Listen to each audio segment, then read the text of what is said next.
Good morning, afternoon, good evening, whoever you are, wherever you are. Welcome. I'm back. We took a week off last week for the Arc Open convention, which was wonderful, which I'll no doubt talk about whilst I'm painting this model.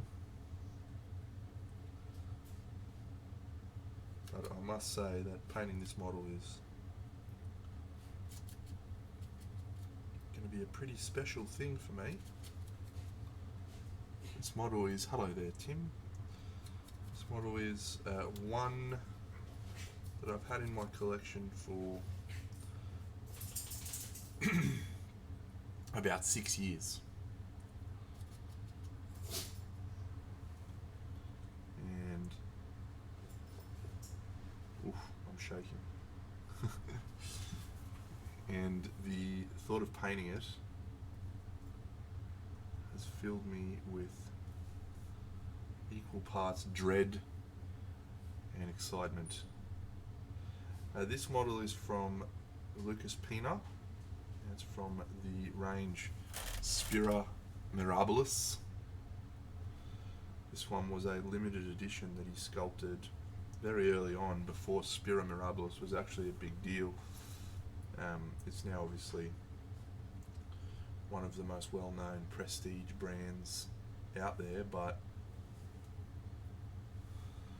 back when this one was sculpted, he didn't actually do things the way he does them now. Now he doesn't have a cap. He basically will make as many as people want to buy, and then he produces them. It's a big pre-order system. When he did this one, he actually had a cap. He had a limited number of how many of these he would produce, and he produced 113 of this set. Only 113. Now he does 1,000, and this is still a limited edition. So only 113 people in the world have a copy of this. I'm sure there's some illegal pirated copies out there, but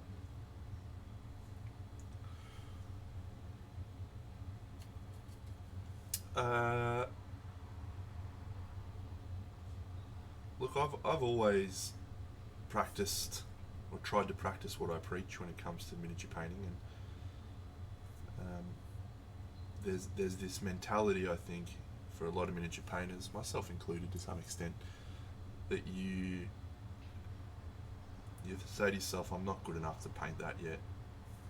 I'm not good enough. And that's certainly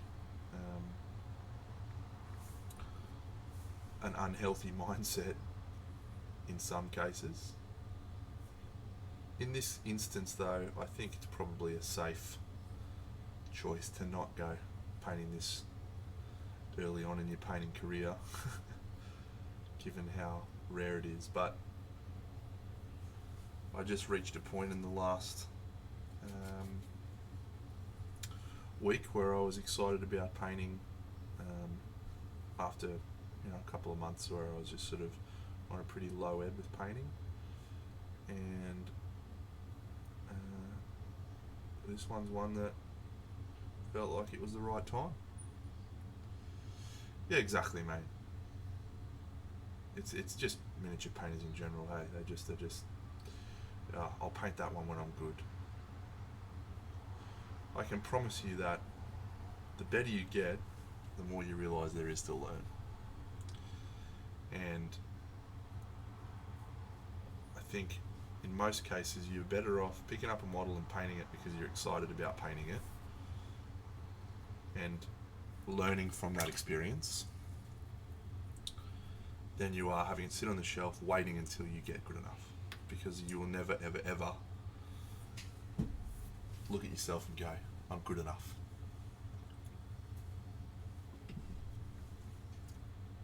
And so, bring us to the point of the story. at some point, you just have to go, well, this is it. I'm good enough.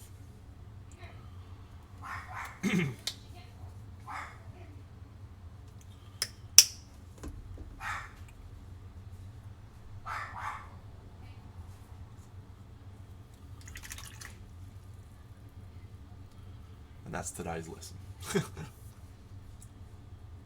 So I'm practicing what I preach. I'm good enough to paint this model.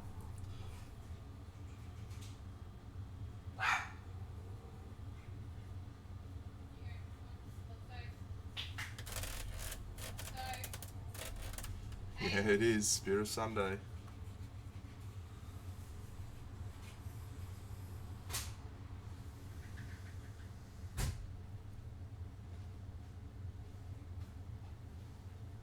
Why doesn't he understand that that's also a door? Excuse me.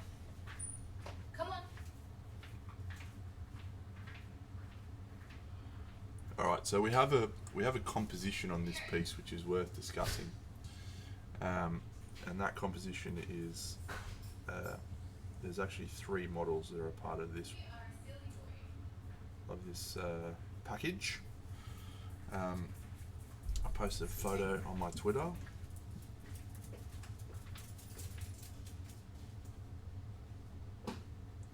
Of these 3 models that I've placed on a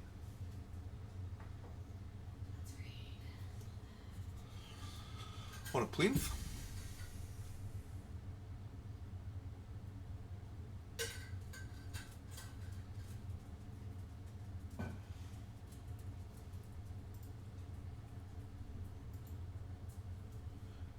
And so the question I have, there's a hole in the middle of the plinth, which is empty, and I think it would be cool to have a hand coming up out of the emptiness and then fill it with a resin.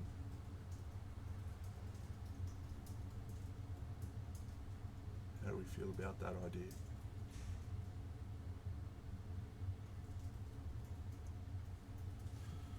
Hello there, Frog Jim.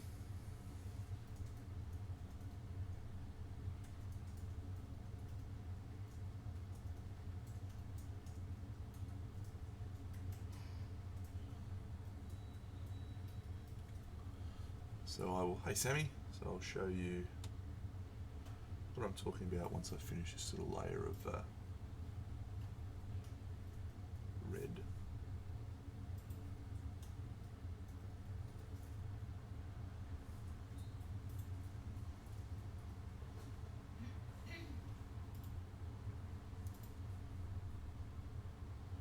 Anyway, the point of today's story is paint your models, friends.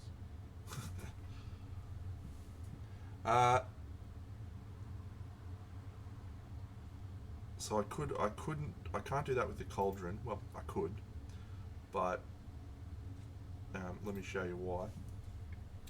I actually didn't get the new Spira. I have this really bad habit of not buying things and then deciding, yeah, I'll get it later. There's usually someone selling it, or most people I know buy 2 copies, so I just buy one of theirs, which probably contributes to my feeling of, yeah, I can just get that whenever I want, which is a bad mindset. But I did like it. Have I got 18 more minutes?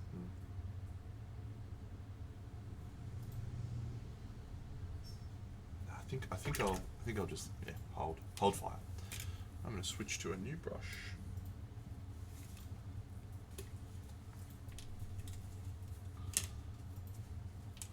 For this next step. Oh, it's exciting. New brushes. All right, here's the plinth.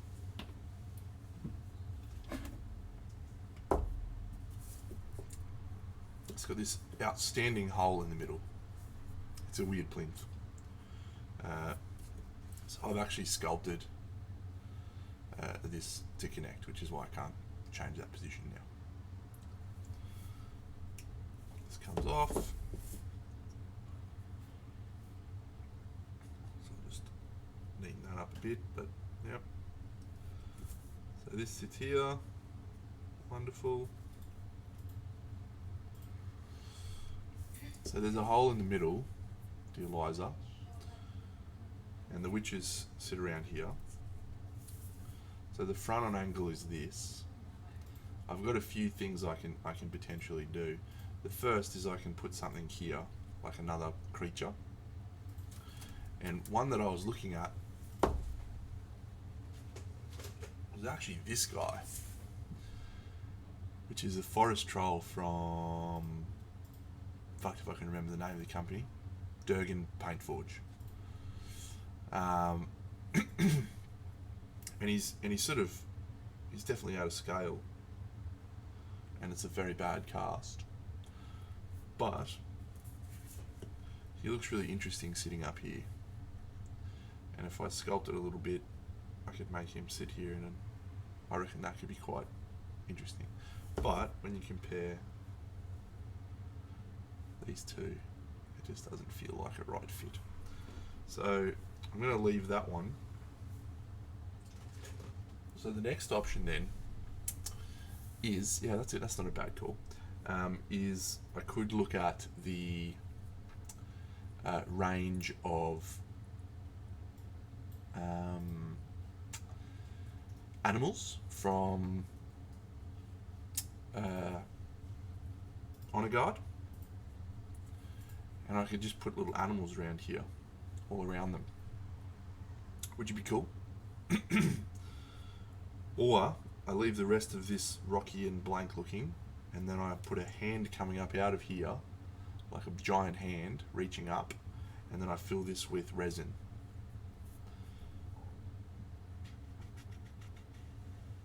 And that's the one I'm leaning towards at the moment. So interested to hear your perspective, friends. What do you think would be good? While we're looking at things, here's this jobbo that I finished yesterday.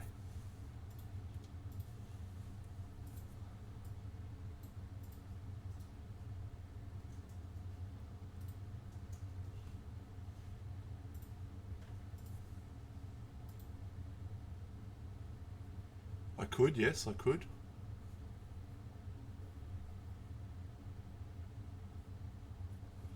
Do a little zoom in for you.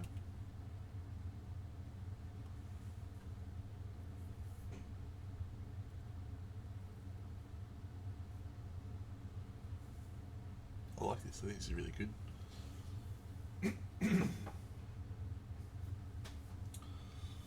Alright, and here's the other thing I was thinking about, sorry, I forgot. So this is the base, the witches stand here. I was thinking about doing a backdrop.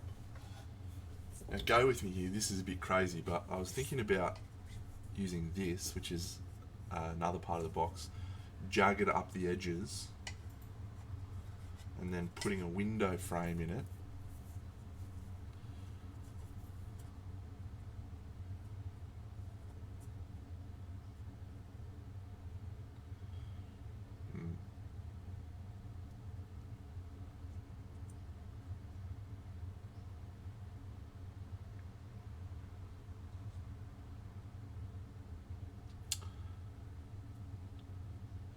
That's probably going to be crazy. But I then thought about just putting together a backdrop out of, you know, some plastic card, just a little shape with a window frame in it that sits behind them. That one I'm going to continue to mull over, because one thing is absolutely certain, is that I am a bad painter of backdrops.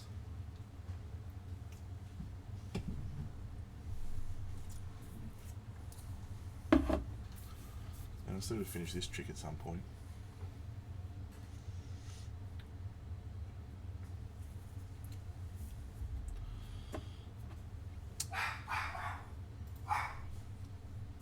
Yeah, I mean it's not a terrible option, right?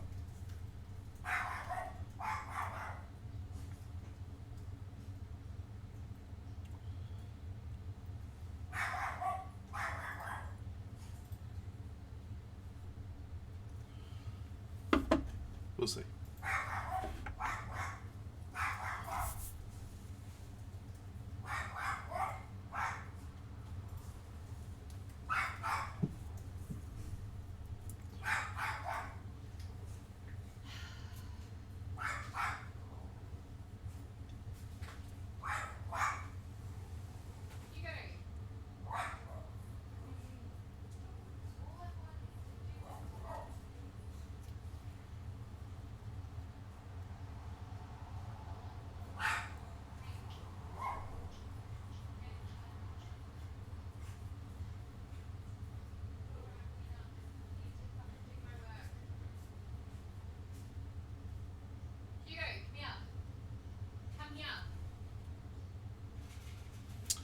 Yeah, we had a really good time at Arc.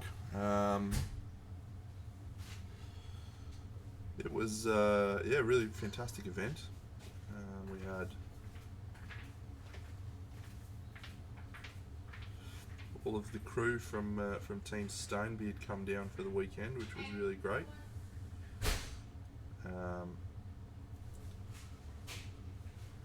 And yeah, fantastic little venue. There was plenty of space for us to just hang out and chat and do a bit of painting, which none of us did. We all just sort of hung around and chatted.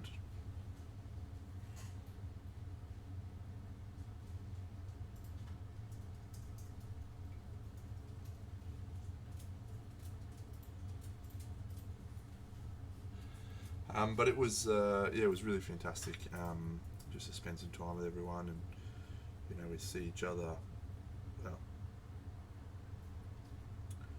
at this point, we've basically only ever seen each other at Crimson, and then on the internet. But we've also recently added the Queensland Model Hobby Expo to the mix, and it looks like we're also going to add another painting event in Sydney in June or July. I can't remember which one it is exactly, but one of those.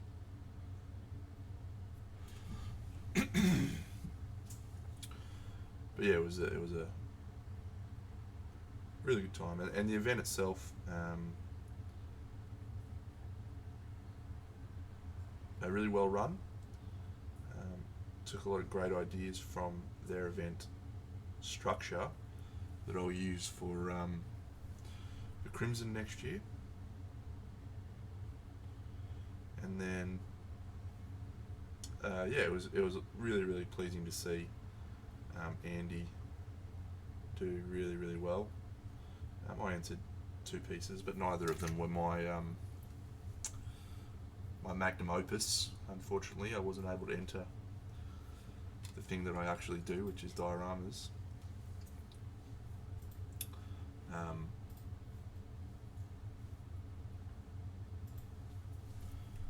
Yeah, they didn't really have a category for my diorama, so I just took it down for display, which was cool. It's cool to be able to show people like Dave and others that haven't seen my dioramas in the flesh what they look like and how big they are, and yeah, great work from Jared. But I particularly actually took Jared aside and just said to him, you know, how proud we were of what he'd achieved, and his mentality towards miniature painting is one that is really inspirational. He's just constantly painting and trying to improve and learning and failing and trying again and learning and improving, and you know, he's just the poster child for what practice can do. So we were thrilled for him.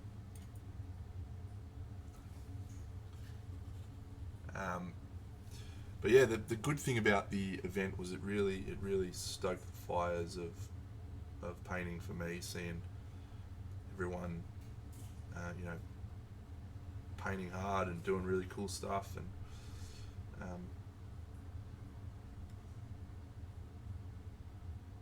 really got me excited to do some painting.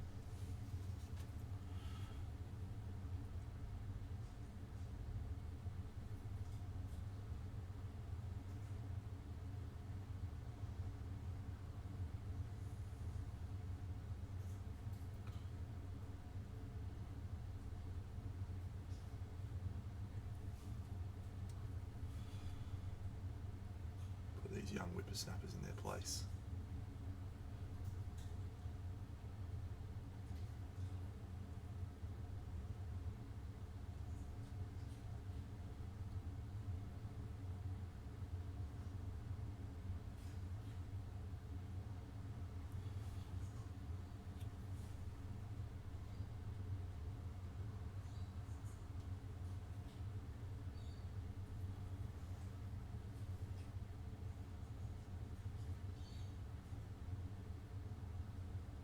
I'm in an interesting position now. I've got a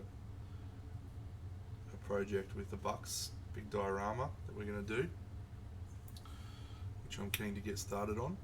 I've got another couple of big diorama projects that I'm keen to crank on with. But I'm also excited to just do a little bit of painting. It's an Orc one, champion. We're doing Orc pirates.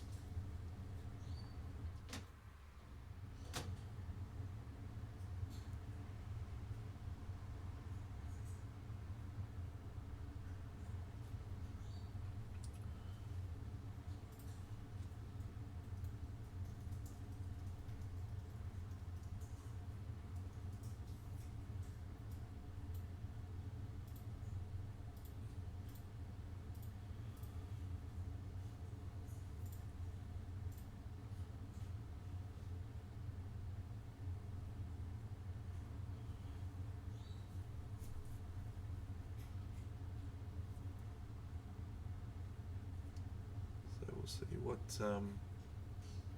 comes out next.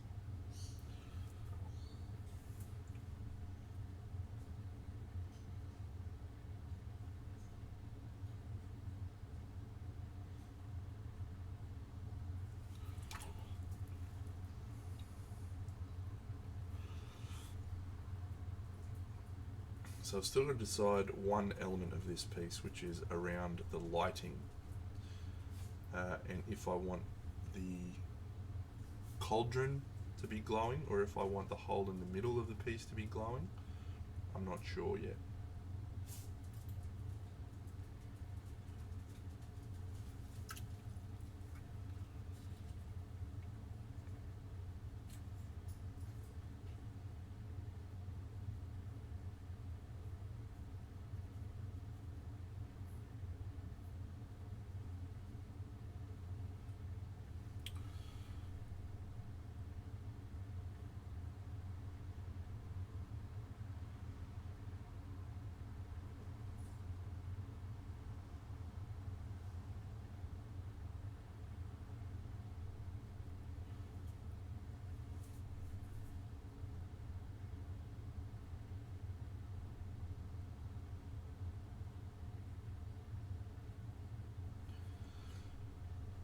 When you've got really heavily textured skin like this, wash has actually become a pretty reasonable tool in the arsenal. So I think just to soften and smooth this, we will do a little dilute wash of something.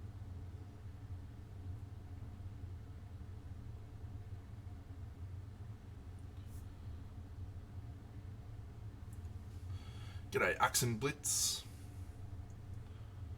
Hugo, I need to study, okay? Please just leave me alone.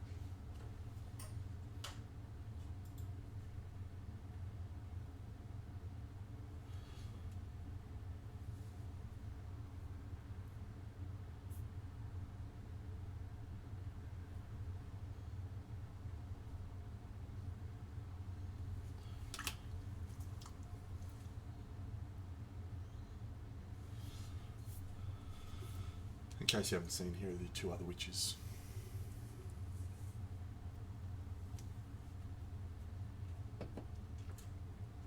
How has the heat been? It's been raining a lot, so it has been pretty mild for us. Yeah, not too bad, really.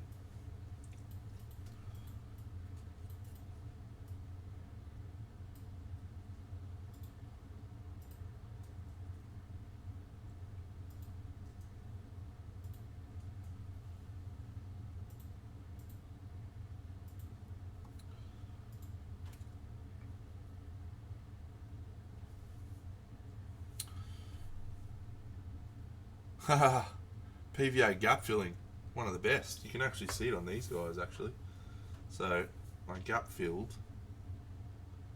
all in there with PVA, all under here with PVA, and here with PVA, and here with PVA. It's perfect. It fills it, it's easy, you can wipe it off with a wet brush. It's unreal. Use it all the time. And yes, Aussie, Aussie, Aussie.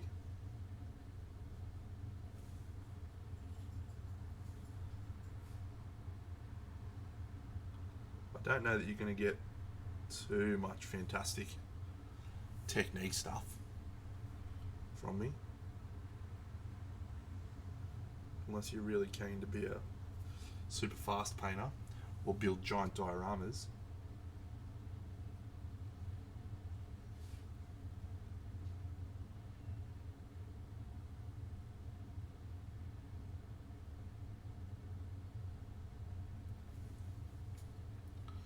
Yeah, milliput is the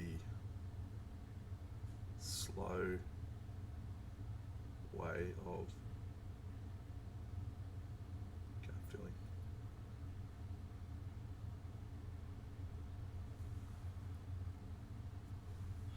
Of course, mate.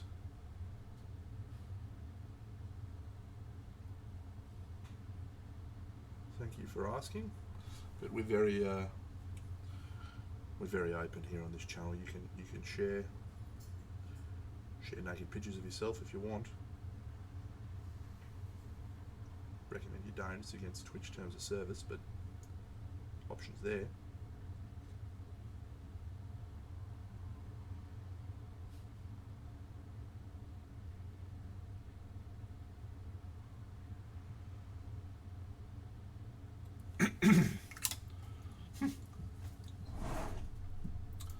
And are you in the dirty paint water in Discord? Oh yes, the Witch King of, where is he from? The Witch King of somewhere. My immediate default was to say the Witch King of Nagaroth, which is of course the old dark elf Witch King. Angmar, the Witch King of Angmar. Yeah, I got there. Are you going to go out there far and be a total pain in the arse?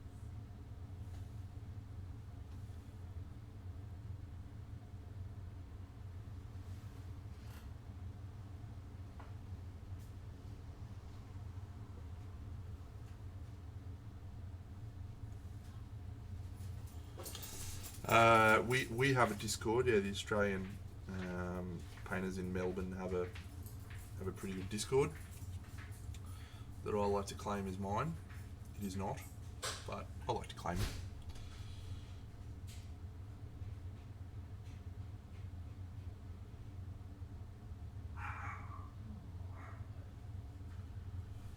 Bro, just put him out here and close the door. Huh? Just put him out of your room and close the door. I didn't hear what you said. Bring him inside, close the door, put him here, close your door so you can do your study. Yeah, but he needs to do the shit. Well, I'll take him for a walk after this. Okay. No, I'm not in Melbourne. But mate, I'm a celebrity, so I go where I please. And it's an international Discord. The wonderful Topulus actually manages the Discord in terms of making it good. And he's in Seattle.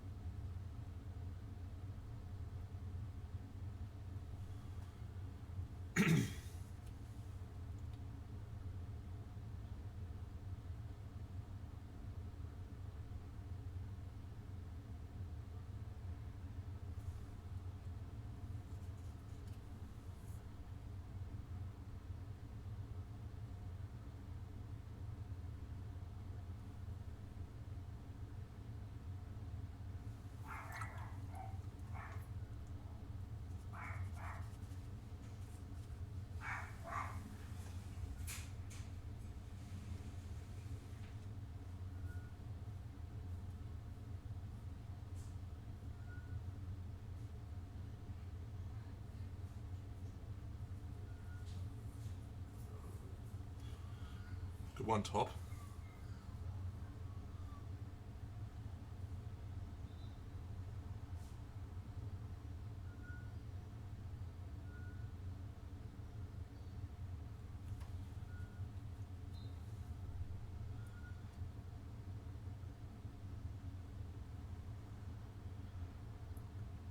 with this witch's skin, what I'm looking to try and do, I won't say we've succeeded yet, but what we're looking to try and do is really reinforce the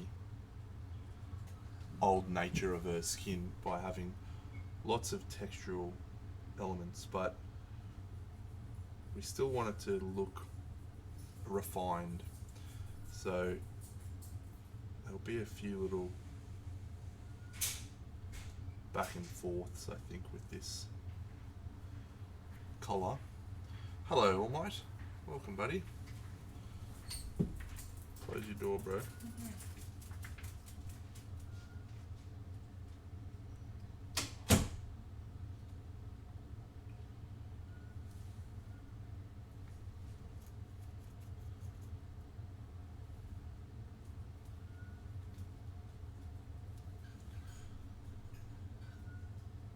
As we smooth and refine, but also hopefully have texture.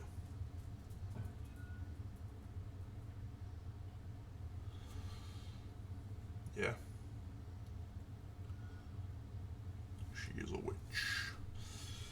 We will absolutely emphasize that, but that'll be later on. We'll probably use colour, probably use reds or yellows to emphasize that more.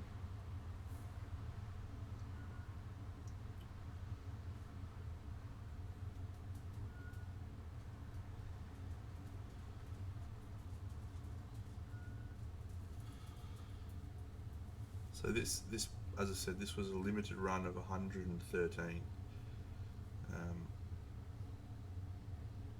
And I know because I have this little piece right here.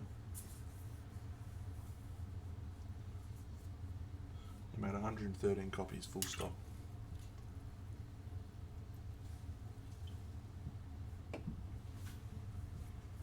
And I have number 2.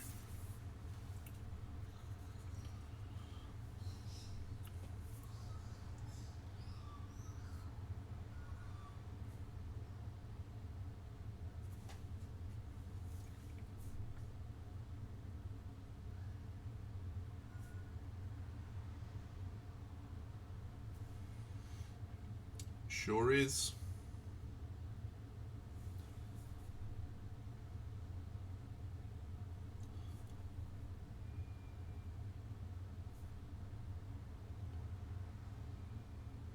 The collectors out there would be losing their brain that I'm sitting here painting this.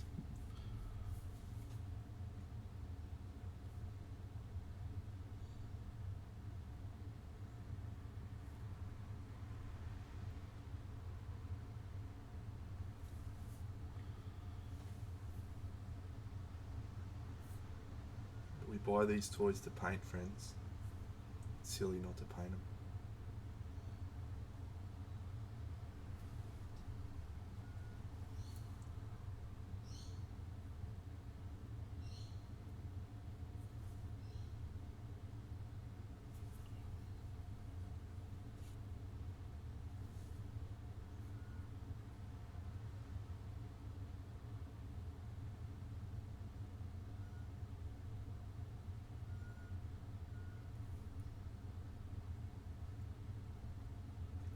I got another confession to make.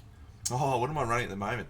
I got null the other day, so I've been running a negative deck.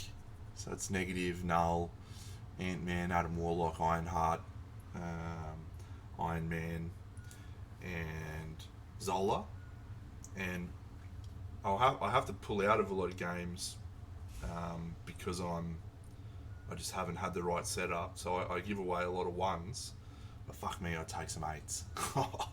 As people are just not expecting a late game, like some of my last turns are because you've got heaps of death decks out there. Null, when he's 0-6, as his starts is fucking awesome. So he'll come out and he'll be 0-42, and then you Zola him, so I leave 1 lane free, put Zola onto Null, which then doubles his strength because you've just destroyed Null as well. So he goes to like 0-90. There's 2 of him on the other 2 lanes. So it just comes out of nowhere.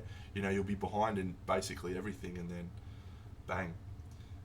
Same with Iron Man at 0.5. That can catch people out with Zola. Zola can come in at 0.6. But, as I said, the setup is if you don't get Psylocke, it can bite you. But the other key part of that deck is actually I've got Valkyrie. So Valkyrie can be so clutch for negative. Like you'll throw out your Warlock and then you'll throw out your negative, and then you bring in Valkyrie, and all of a sudden you've got all those guys at strength 3.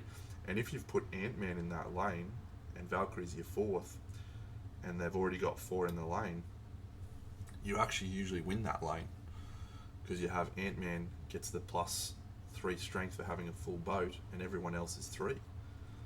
So she's a surprising little play as well. Shang-Chi, which helps the null, but it's been struggling a bit as I've gotten up the levels. There's a lot of Sandman decks out there now, which makes that late game flurry of like 6 cards at 0 cost less effective. And then I just recently picked up Dr. Octopus, and so I've been trying a Dr. Octopus list with Hazmat and Luke Cage. It's not working very well so far, but I'm going to keep trying.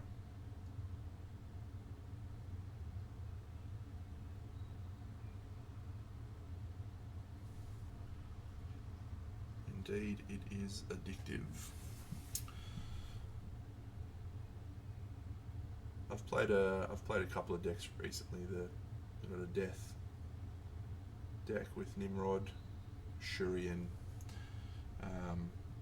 Nakia, which will get you a strength 14 Nimrod if everything lines up well, which you can then destroy, which is fun. Just pop some 14s all over the shop.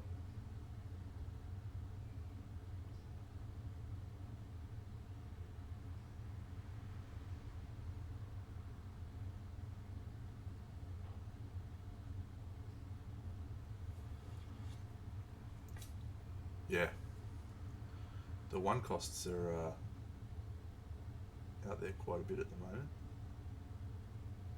making me want to put Killmonger in a few lists.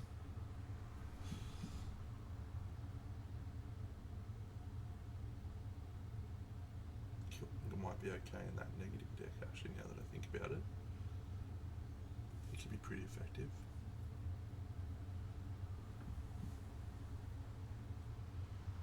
He's gonna buff Null as well. Who do I replace? And Warlock's been pretty good. Definitely not replacing Valkyrie. Definitely not replacing Zola or Iron Man. Iron Heart's been pretty good. Maybe Ant-Man. Maybe I replace Ant-Man. Anyway, fun little game.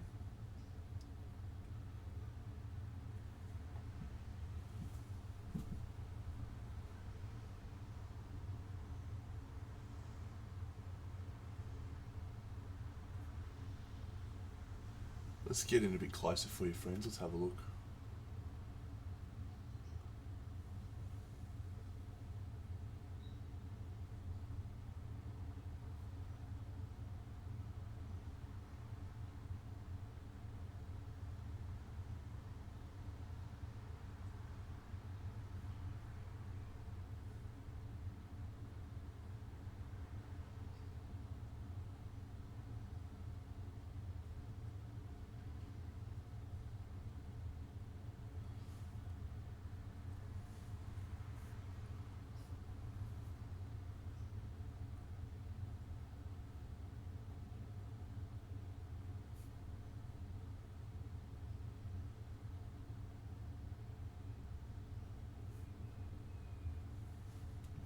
Do a wee bit of airbrushing in a second, I think.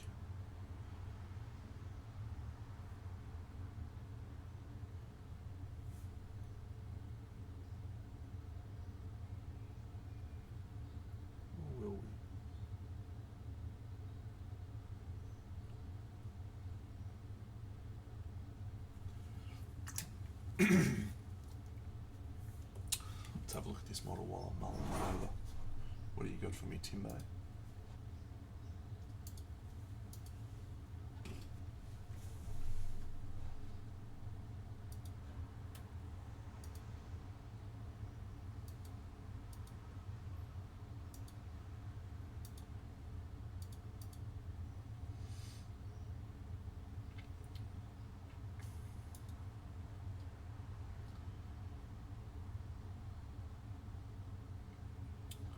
Do me a favour, Timbo.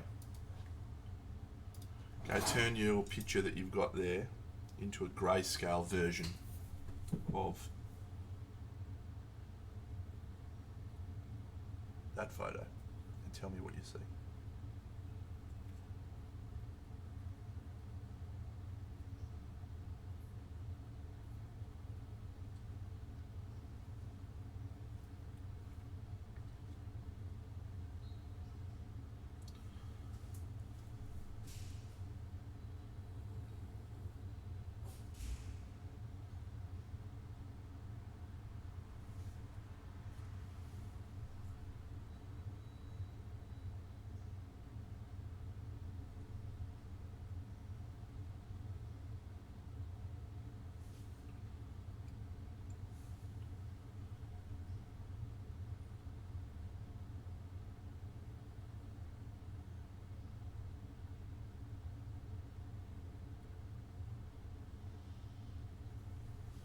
Hello there, Minimancer.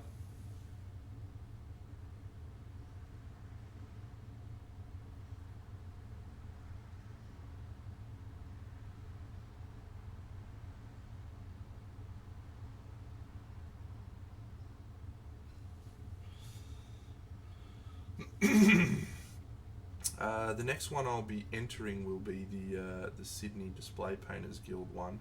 Well, they haven't asked me to be a judge yet, so I'm assuming I'll be able to enter it. But if they ask me to be a judge, it would be a privilege and an honour to do so. We'll see. And then the next one after that's Queensland Model Hobby Expo in August. So I'll be attending that one. I think I will be judging some categories this year, but I'll still be able to enter the other categories that I'm not judging, so that'll be good.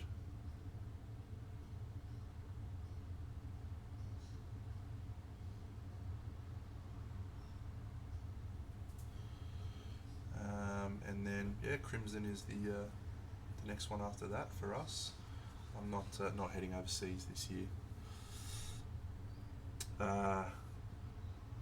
I usually enter historical, but I don't think I'll judge historical. They may ask me to judge historical.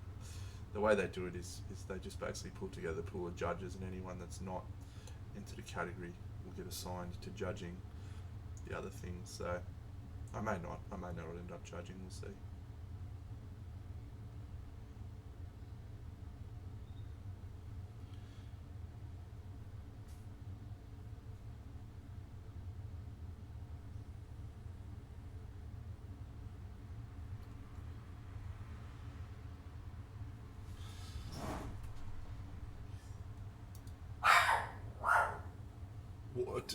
What is it that you see, Timbo Slice, when you look at that?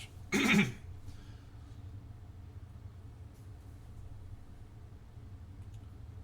why do you think we do this exercise?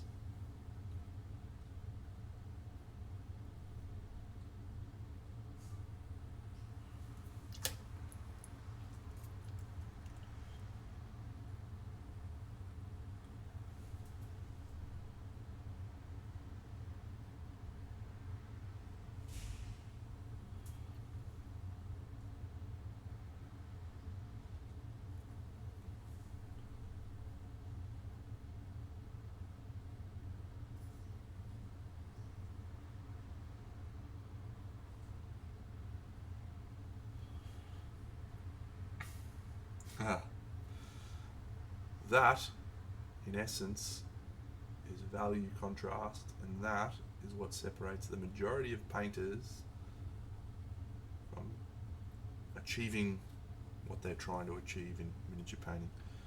Value, contrast.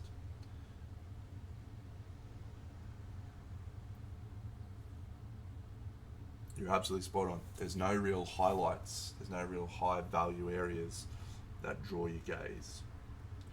It's all very much on the same value. So I like to talk about a value scale. So if you have black, which is the darkest possible colour, being a 0, and white, which is the brightest, most vibrant possible colour, being 10, it's important that your figure has a variety of areas that fall into that value scale. So you don't want your whole model to be 0, because then it would just be too dark. You don't want your whole model to be white and 10, because then there's no contrast. The term contrast, for those playing at home, is defined in the dictionary as the juxtaposition of strikingly different elements. So when we talk about value contrast, what we're talking about is areas of light and dark that are juxtaposed and contrast to create visual interest. So what I think you need to try and do is firstly create a contrast between certain areas on the model. So the skin, for example, you usually want that to be your highest value, and the leather, you probably want that to be a little bit darker.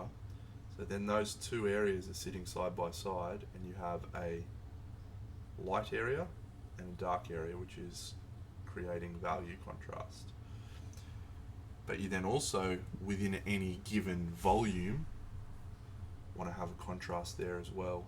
So you need to imagine that you're sitting in a scale for each area. So let's talk about this skin, for example, that I'm painting right now. My highest value area on this skin is probably going to be about an 8 on the value scale, but my darkest areas are going to probably go down to a 4. However, in other areas on the figure, such as the fabrics, I'm going to go from a 1 in terms of darkness through to about a 6. So what that's doing is it's creating volumes within the skin that have contrast, as well as volumes as a whole that contrast with each other. It's a very delicate balance, my friend,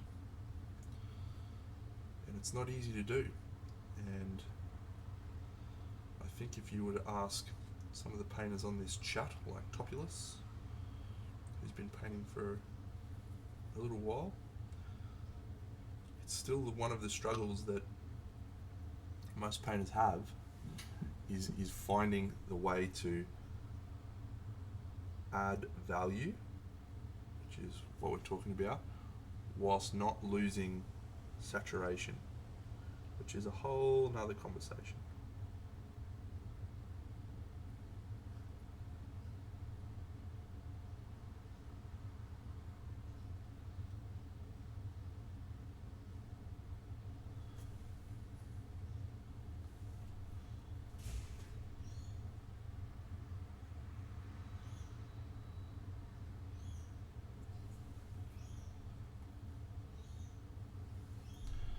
I have done classes, yes. I have plans to do another one later this year. If all the stars align, it'll be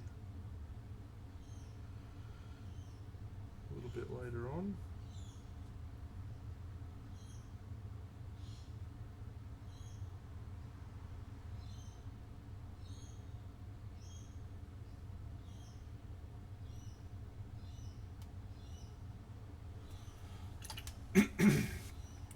Alright, let's just do a teensy little bit of airbrushing. Where's the colour that I want?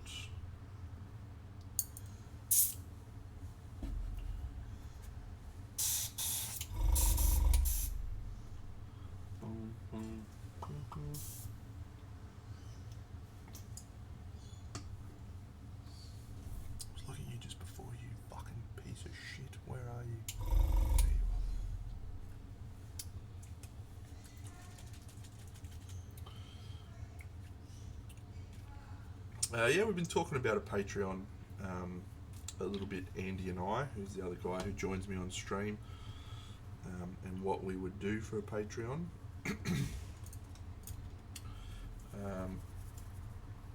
One of my focuses, I guess, is if I was going to do a Patreon, is actually making it have value for people. You know, there's a lot of people out there who do Patreons who are much better painters than me. And so, if I'm going to do a Patreon, I want it to add value for people.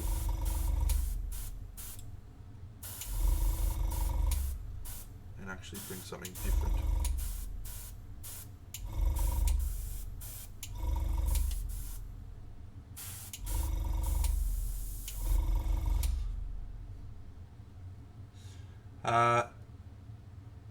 Let me let you in on an insight with painters in the world. The absolute best, anyway.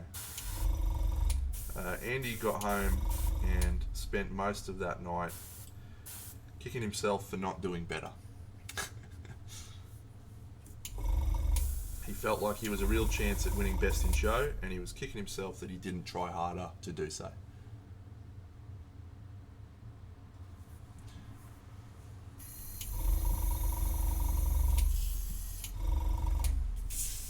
And I think if you wanna get really deep, that's one of the reasons why he's as good as he is. Because he's never satisfied. He's never like, I did a really good job. He was always like, what could I have done better?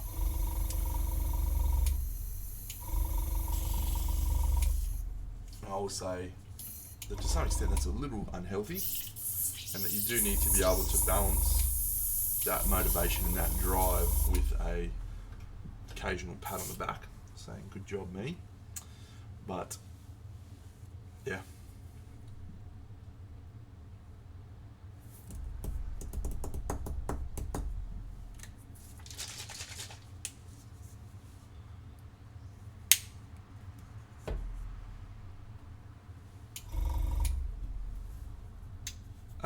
it does. There's no right answer to that, All Might, because it depends on what look you're trying to achieve.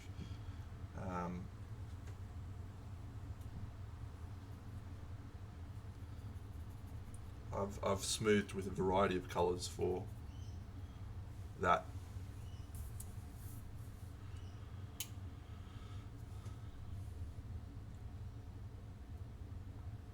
Yeah, Dave's wonderful and tremendous and incredible, and we're very fortunate to have him. I think what Andy was trying to do this weekend was say, hey, there's a crack, there's a chink in the armour. Which we certainly proved there was.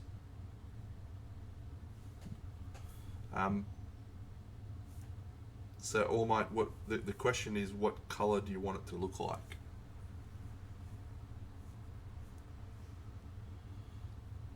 If you want it to look like red, then you probably want to go with a red colour. If you want it to look like orange, then you probably want to smooth with an orange colour.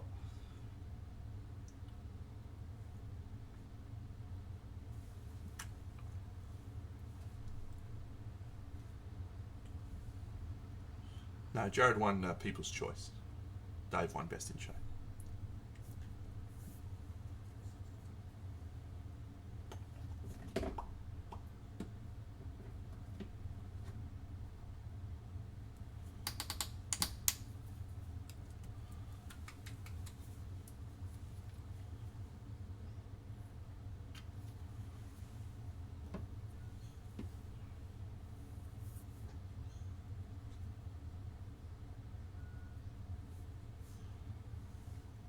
Alright, I'm gonna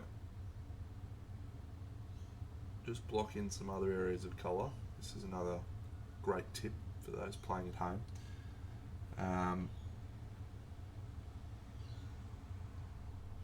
It's hard to assess how a piece actually looks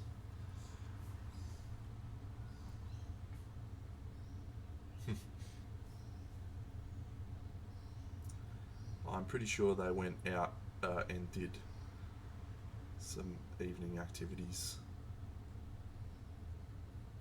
at some point. Yeah, if you have an area that you've finished and you're like, wow, this looks great and I'm really happy with it, but you haven't then filled in the rest of it, you're not getting a true sense of the figure. And using this skin tone as an example, so the skin tone looked very, very good. However, all of the other areas around it were pale. And as we just talked about, value is all about the juxtaposition of elements side by side.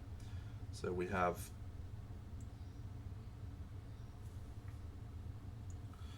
a whole area of what will intentionally be a darker colour, which is what I'm doing now, right next to this skin tone, which is going to make the skin tone look less saturated and make it look paler. So we actually need to see what it looks like with other colours surrounding it before we can make the assessment of, is this done, does it need more work, etc.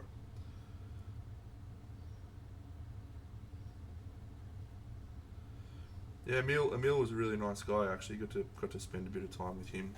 Dave and Emil and Lucas and I sat down and started chatting painting, and it was probably a good 20 minutes before anyone else came over and started interjecting rubbish.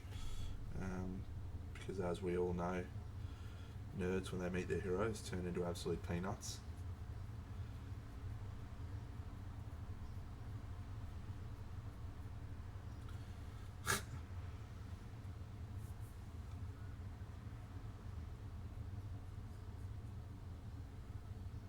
But it was good. Yeah, it was really nice. Chatting to him about painting and chatting to him about content creation and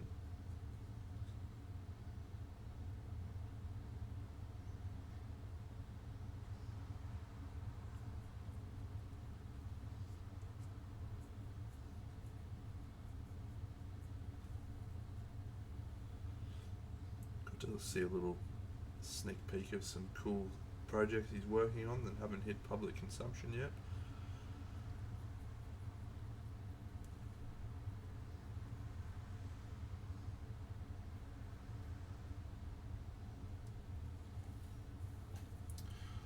What's the most common question I get from everyone?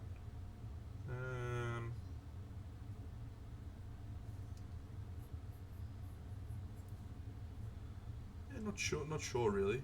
I mean, I do a lot of feedback, so the most common question I probably get is, can you look at my model? Which is a privilege and an honour to be able to provide feedback to people for their figures. Even if they don't like it. Do I play basketball? I did when I was younger. I was pretty good at it. Played a lot of 3-on-3 tournaments when I was in my teens, but I played more touch football and rugby league as I got older.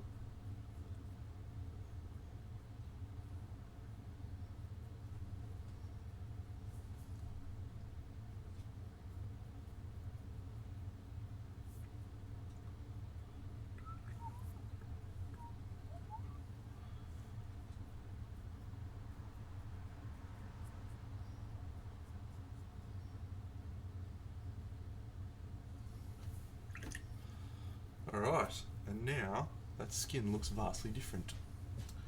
Where's my hair dryer?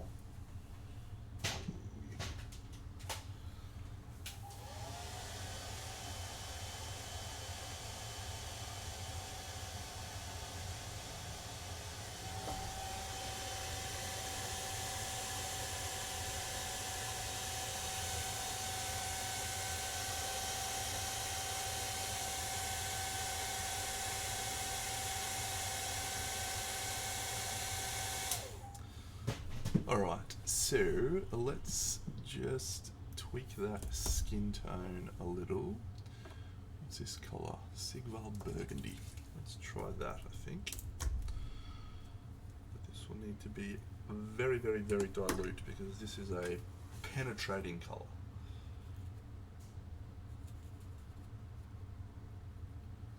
Is it too pink? Not sure.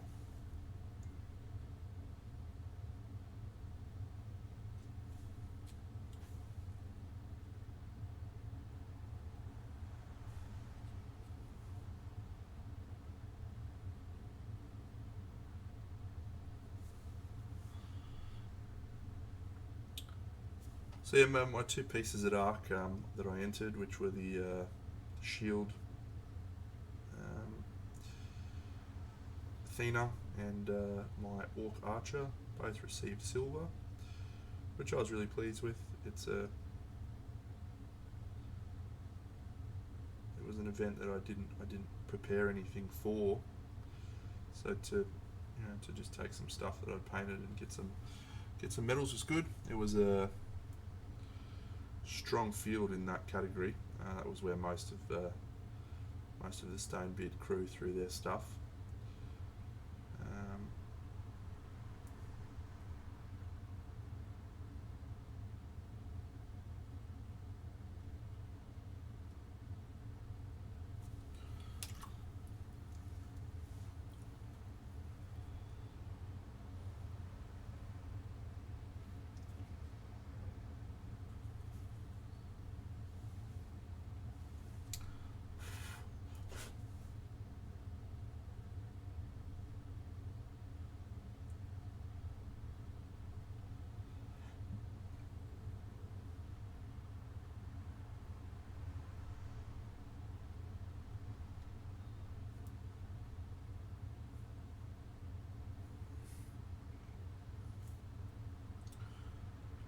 And yeah, two silvers. They were, I'll talk a little bit about the event and sort of what they were trying for.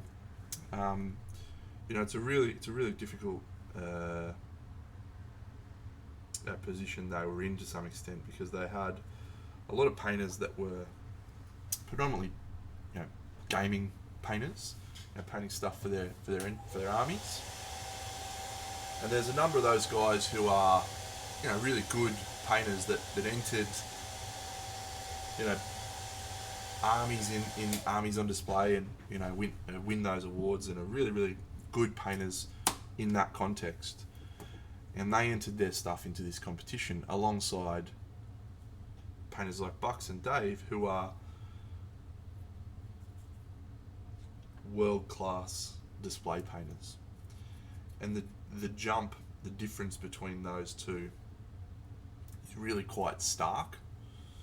You really notice that difference, and the judges were in a difficult position with that, because how do they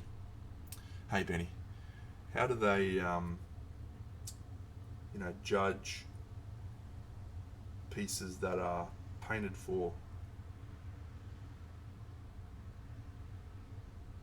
armies versus something that's painted by one of the best painters in the world? So it didn't really matter which way they went about it, in terms of judging, because the people that brought their army stuff were just not in the ballpark.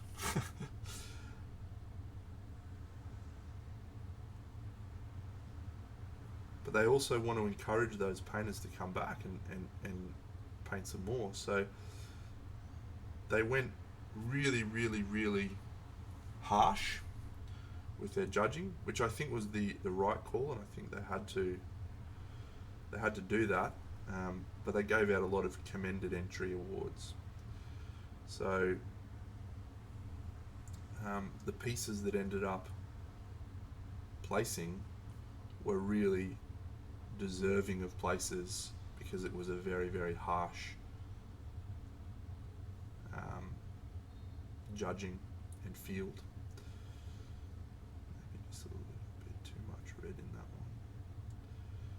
So yeah, so the the two silvers that we got and the bronzes that Benny got, and the silvers and golds that Jared got, so well deserved, and earned, and actually meant quite a lot. So one of the things that we're going to take for Crimson for next year is, because we're planning on separating into a standard and a masters category, we're going to be really, really looking critically at the masters entries, and really looking to try and elevate the value of a gold. So if you receive a gold in the masters at the Crimson Brush, we want that to feel like the absolute pinnacle of what you can achieve.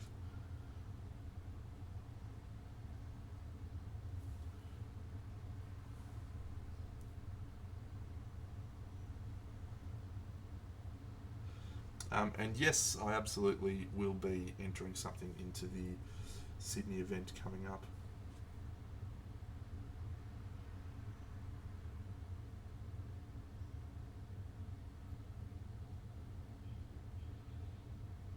Don't know what yet, but it'll be something.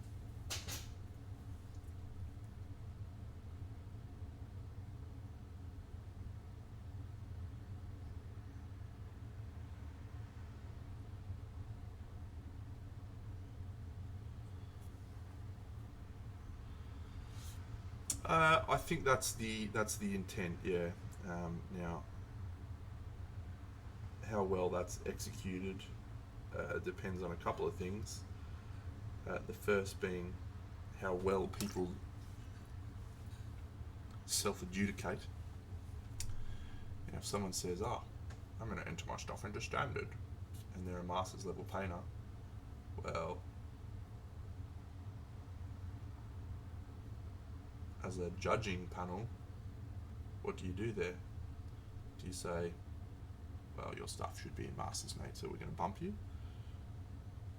But then that person's like, "Well, I could have won a gold, and instead I've won a bronze." It's one of the issues at Monty that I experienced, was the quality and standard was still really high. And when there's pieces in standard that probably could have gotten a medal in masters, you sort of question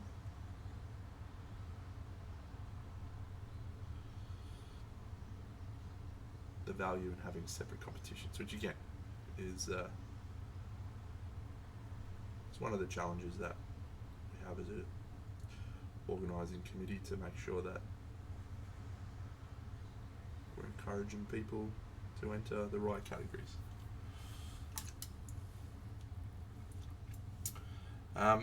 The ballpark approach will be,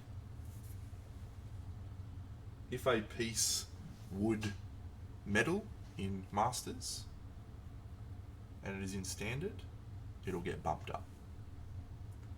That's the ballpark.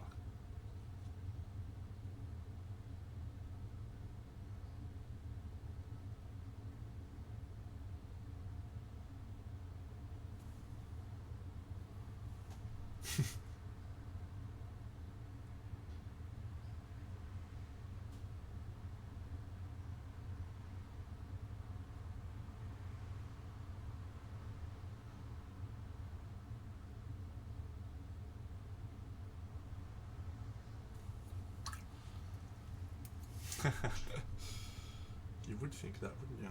Alright, how are we going to do this hair? I think we'll go into yellows. So let's go with purulent yellow, and then into ice yellow, maybe.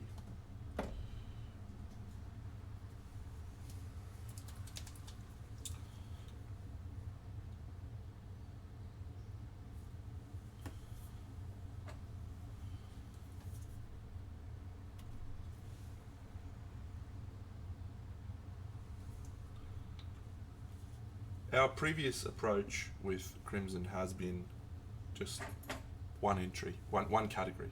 Anyone can enter anything, and we'll just judge it. But what we found this year was that there was definitely people that were put off by the fact that, well, I have to go compete against those people. I can't compete against that. That's too good. And we really don't want that to be how people feel. We want people to feel like, yeah, I really am excited to enter.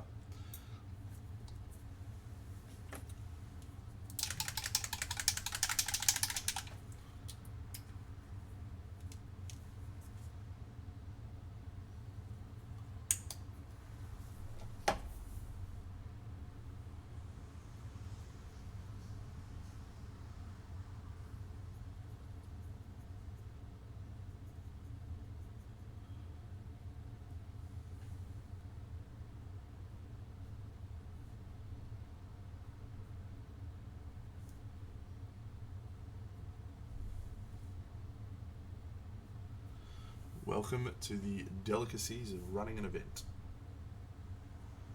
You can't please everyone. So you just have to make your best guess and stick to it.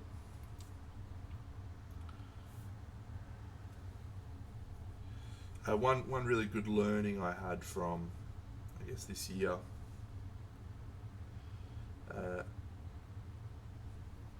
my mentality around miniature painting competitions is what I think is best for painters. However, my lens is very much about what I think painters at the top want, and really for our event what we want to be focusing on is what the painters who are still earlier on their journey want, because that's the type of people we're trying to talk to. So that was a really good lesson learning. Benny, hello mate. I just was talking about this a little earlier on the stream. I'm trying to practice what I preach. I'm always telling people, don't wait for the perfect moment, the perfect opportunity to paint these models. Just get in and have a go.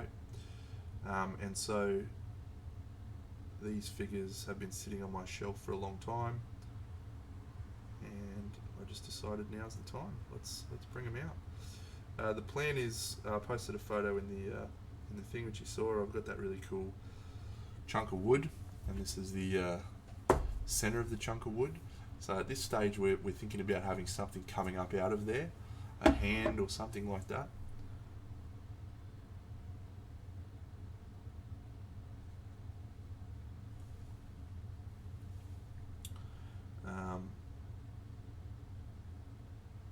Yeah.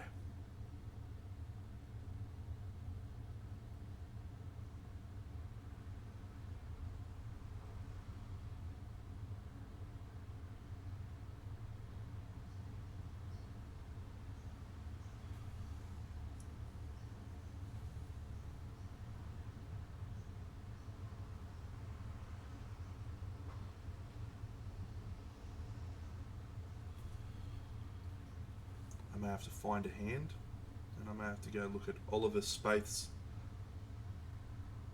page to maybe get some animals to stand around the cauldron and so forth. Been meaning to go look at his page anyway for a while. Very nice man, Oliver.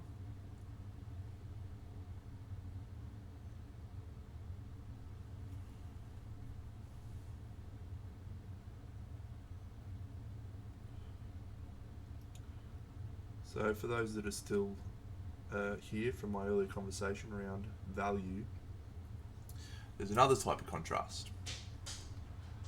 There's actually many types of contrast, but the one I'm going to talk about now is temperature contrast. So we have high value, and then we have low value, but we also have warm and cold. So if you're familiar with the colour wheel, which many of us are, there is a warm side to the colour wheel, and there's also a cold side, which isn't a set in stone rule. You know, greens can be warm or cold. Purples can be warm or cold, depending whether they lean more to red, or yellow, or blue. However, when you're thinking about contrast, you want to be thinking about value, you want to be thinking about saturation, you want to be thinking about temperature, you want to be thinking about texture. And so this skin tone is quite warm. And so I want to use a colder palette for this hair, not necessarily super cold.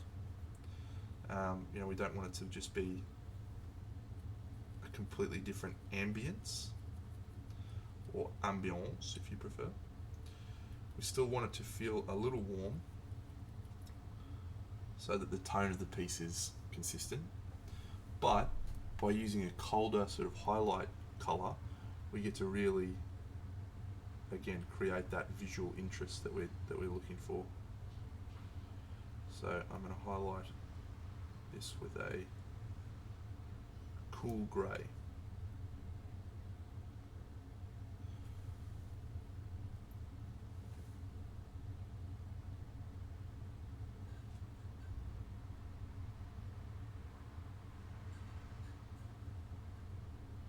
And this sort of stuff is applicable in all sorts of painting,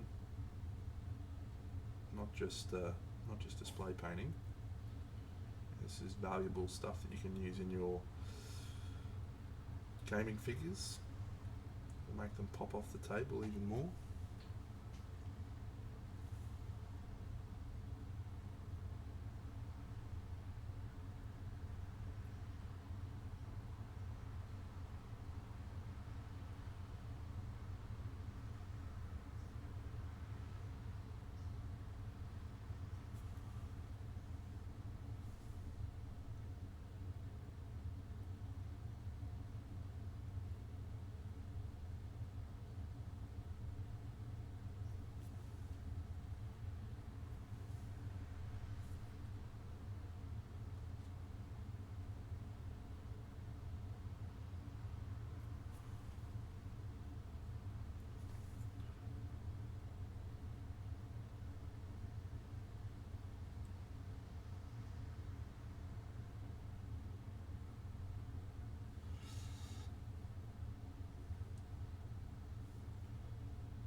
So if you have a look at the grayscale version of this, what you'll see at the moment is we've got two really high value areas, which is the hair and the skin, next to some really dark areas.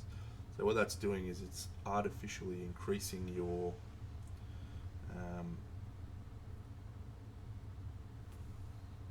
intensity of the skin area, because it's the only high value area. Now we're going to further reinforce that by continuing to add colours into the skin, generally warm tones, red tones, because red, being the colour of danger, is the first thing that we see. And here's another wonderful fact: warm colours tend to come forward, whereas cold colours tend to recede. So if you are looking to draw focus to an area, use warm colours. If you're looking to make an area go away, use cool colours. You're also seeing the super close version. Here's what she looks like from a little further away. So you can see the brush strokes are significantly less evident, but we'll look closely so we can all appreciate the majesty of this figure.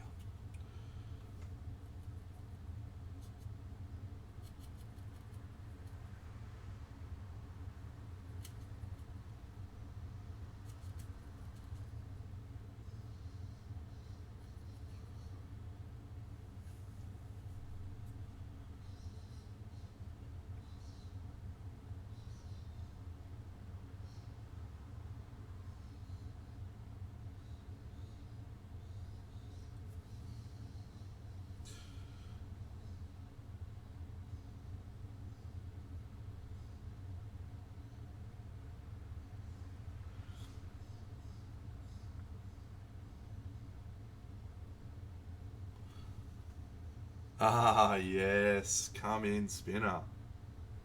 It is fun, hey, mate. You just get to experiment with so many different, skill sets, scenery building.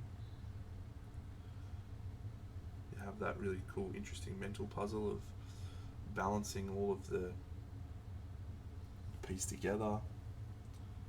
Yeah, great fun, buddy. Great fun.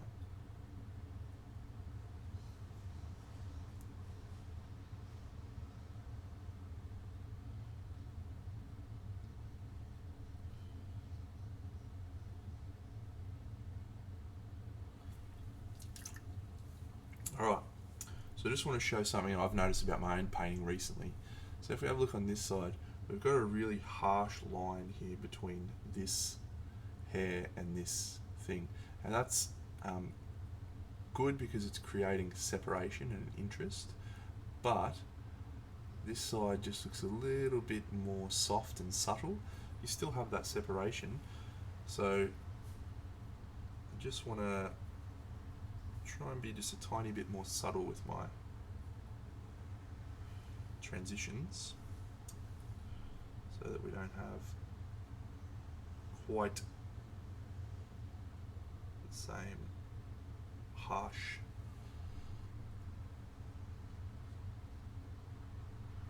appearance. I'm enjoying the diorama bending actually. It's really coming along.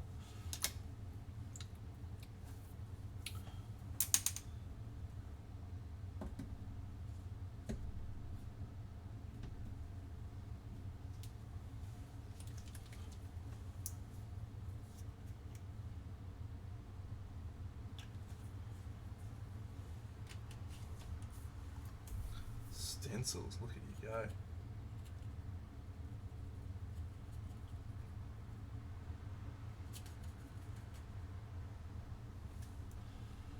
Well, as you know, I'm a big fan of miniature dioramas, so join me in the dark side, mate. We have cookies.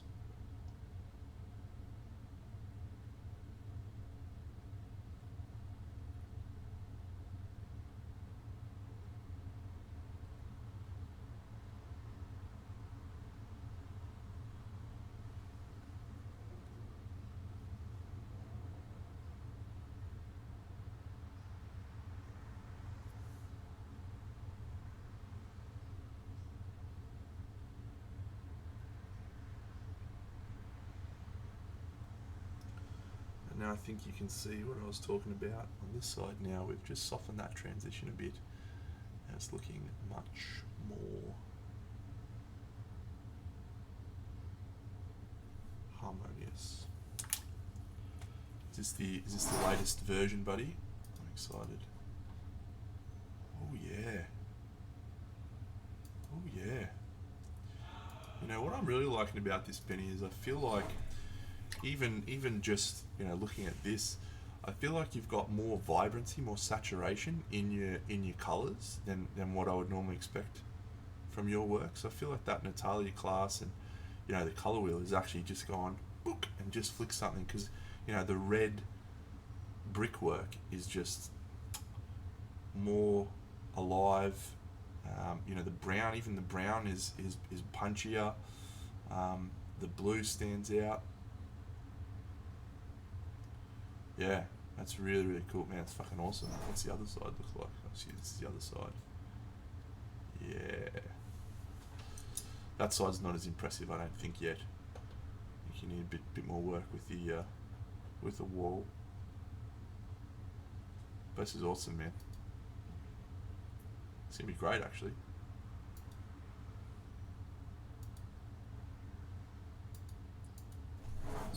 Outstanding. Okay, let's go.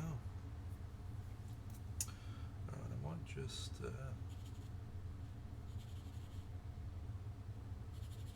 little bit of this in here.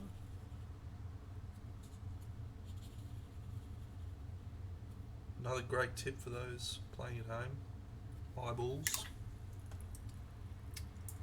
Who knows what colour you should paint eye sockets? The eyeballs themselves. If you answered with grey, you are correct. If you answered with white, you need to punch yourself in the juts because you are wrong.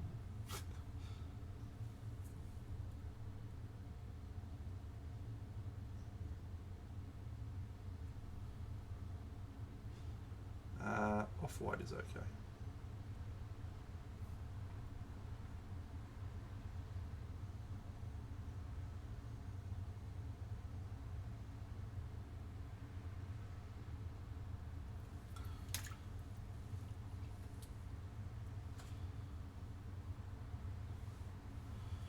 Yeah, eyeballs are not white. When you paint them white, you get a very unnatural looking sort of look. So you want to use a grey or even a skin tone, and that will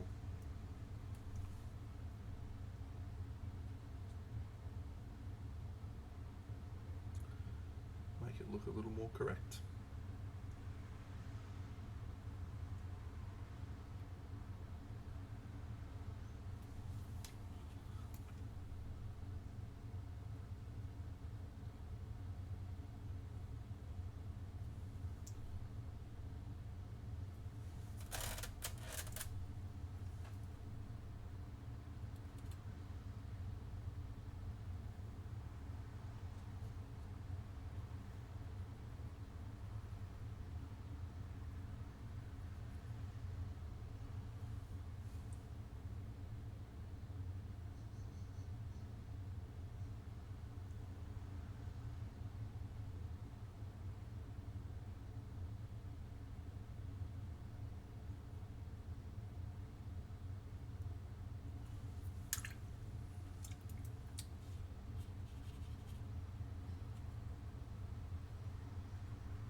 A little bit of Monica in my life, a little bit of Jessica by my side, a little bit of Rita's all I need, a little bit of Tina's what I see, a little bit of Sandra in the sun, a little bit of Mary all night long, a little bit of Jessica, here I am, a little bit of you makes me your man. Ba ba ba ba ba ba bow bow bow ba ba ba ba ba ba bow bow bow beep beep.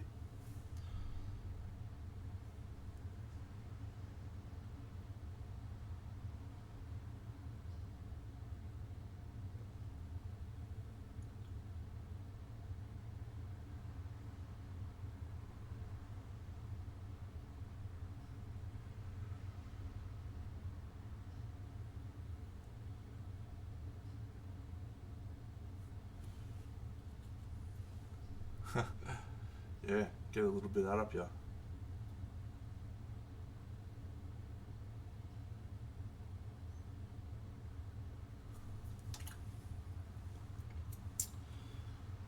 Alright, just move into a little bit of the greatest colour ever invented.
I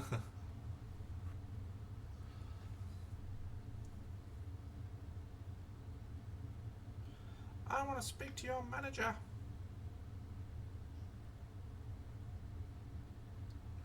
You there?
What have I been watching lately? I'm rewatching Archer at the moment, which is just a wonderful show that I really appreciate in every aspect.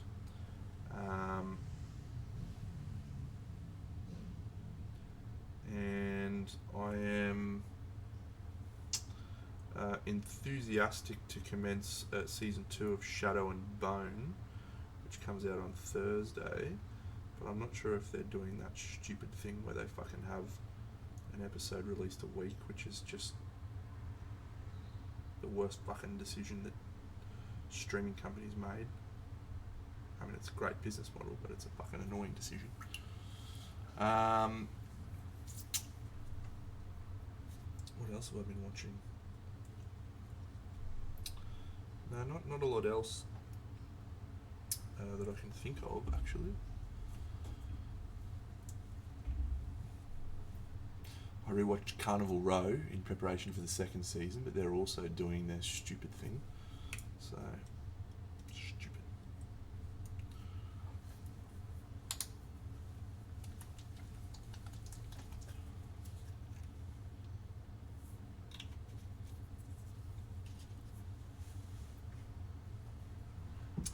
I'll tell you the other thing that's annoying about these models, right?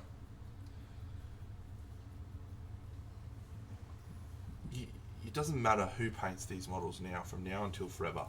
There is no one who is ever going to top the version painted by Luis Mendez Oanola. It is the most iconic version of this figure collection you will ever see. No one will ever come close to it. And if you are not familiar with what I'm talking about, I will provide a link for you momentarily. But it is, without a shadow of a doubt,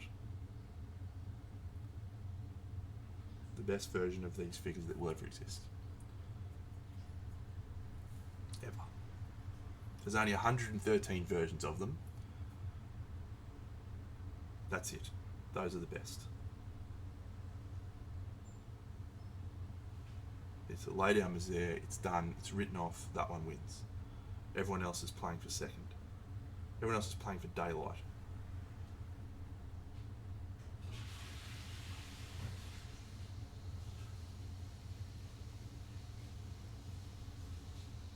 Timbo, I'm all about attitude, I'm all about mindset. Trust me.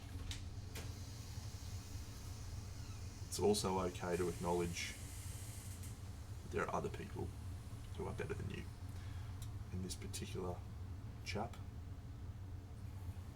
he's got it on lockdown. Let's have a look. I'll show you.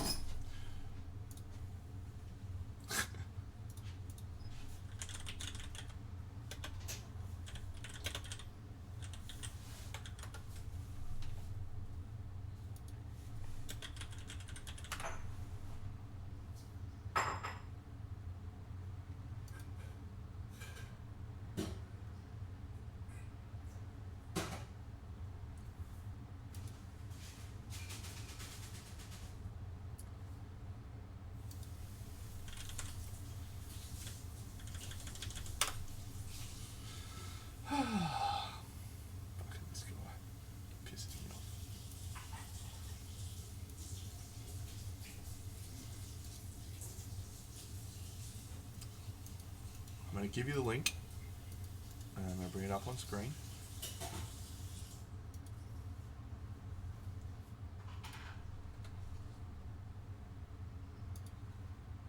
Now, if you think these versions are good, you are correct. However, you are also not aware of the fact that this guy sculpted the entire lower half of all three of the witches and designed a base that they're sitting on and standing on that is, yeah, yeah.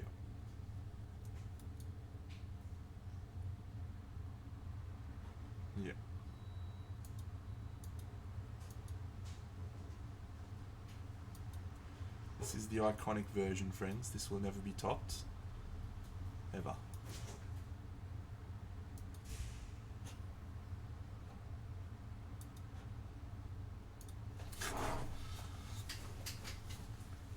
And that's okay for me.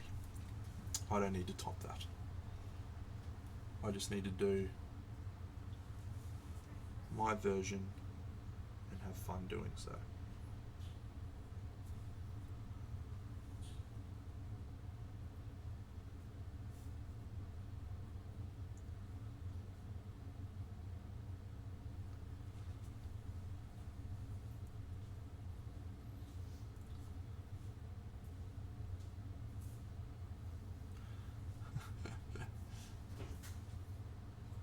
That may be true, mate. That may be true.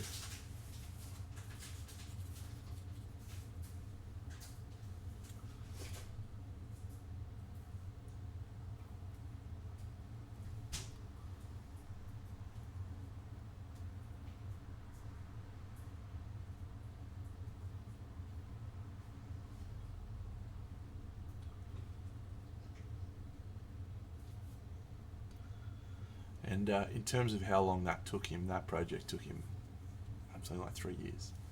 I know because I started following it when I bought these models. When these models arrived in my possession, Luis had started that project.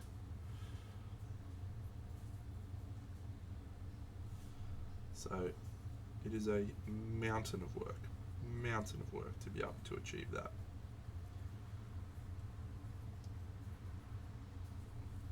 I don't have the patience or the inclination or any interest at all in doing that.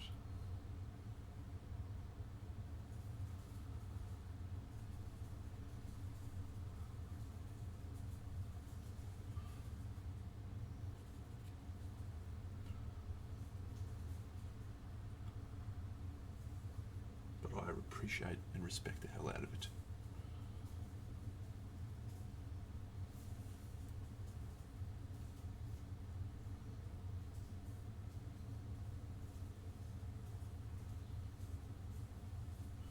So what I've been doing recently is playing a little bit of Hogwarts Legacy. Regular followers of the channel would know that I don't really play that many computer games. So to be playing one was a novel experience for me.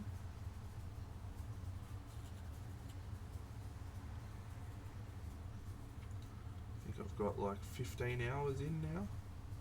Got my broomstick the other day. I'm flying around.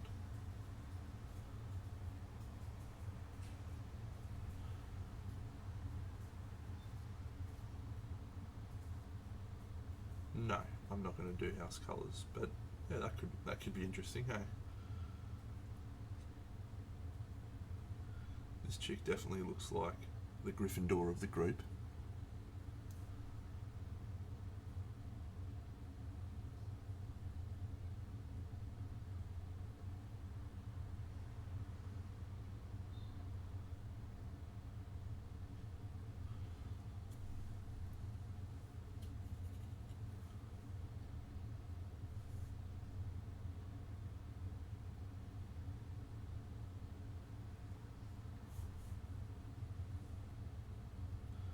Tubby McButterpants should be the Hufflepuff.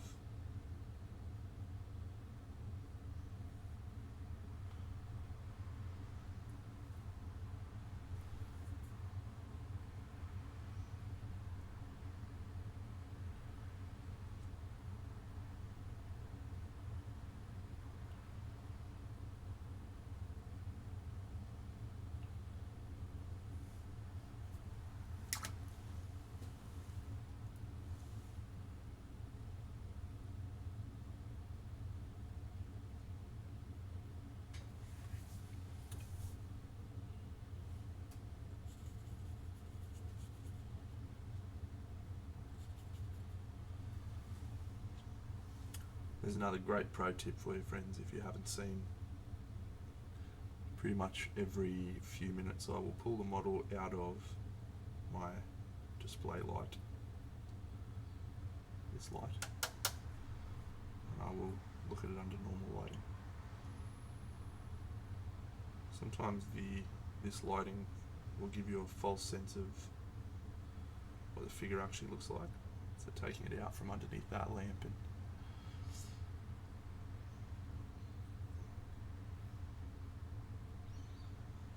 reviewing it in those suboptimal conditions will give you a much better lens on how the figure's looking.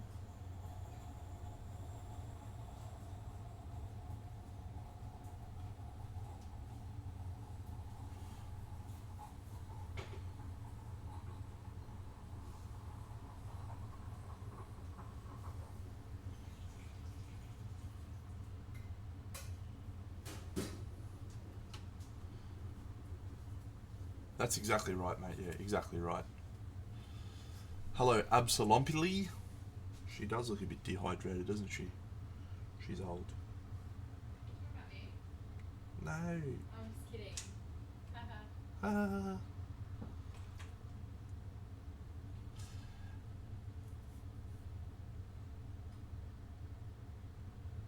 So I'm gonna do this dark shadow, or sorry, this dark fabric, in a technique that I like to think that I pioneered, which I absolutely didn't, but I'm going to claim it, which is called over contrast and under deliver. So basically what I'm going to do is I'm going to take this whole area up really high value, and then I'm going to use some glazes to tone it down. I did not know this is a wonderful sculpture by a Spanish sculptor by the name of Lucas Pina, who sculpted this. I just purchased it from him. So I'm going to take the values really, really high in this area, and then I'm going to use a glaze to tone it down, so the overall value will be darker, but you'll still have that transitional shift.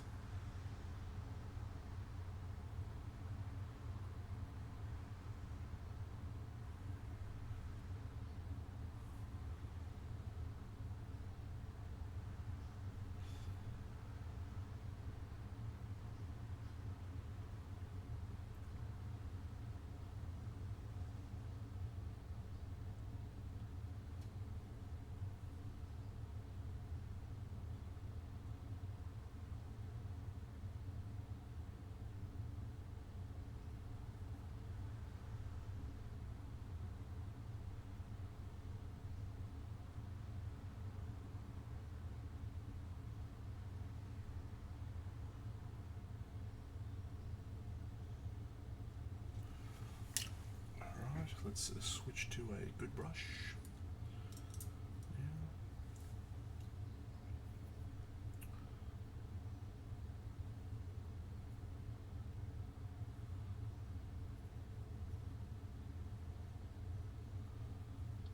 And again, you'll notice I'm thinking about temperature here. So again, I'm using a warmer color, a warmer highlight here, which is about the ambience. So we have a warm overall atmosphere, but I will probably switch into some colder highlights as well, just to create that contrast.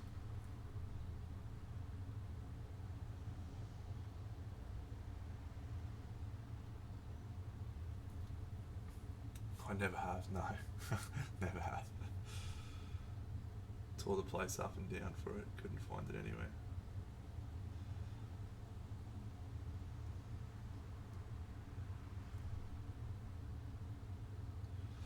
And this is another time when I'm using texture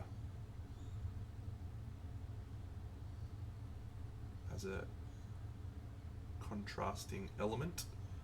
So we've got skin, which is, I'd say, relatively smooth for an old lady.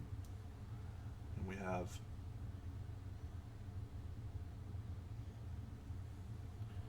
the hair, which is glistening.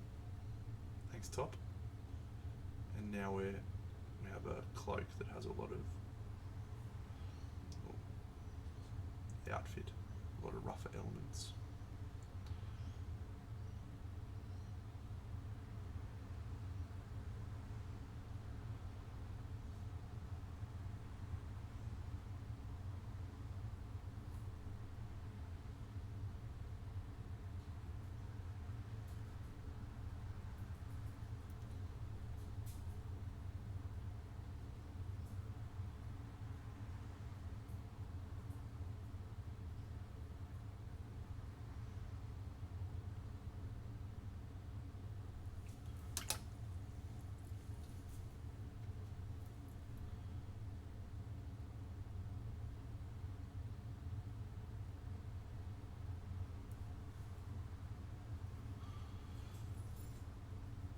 Oh, glistening topulus.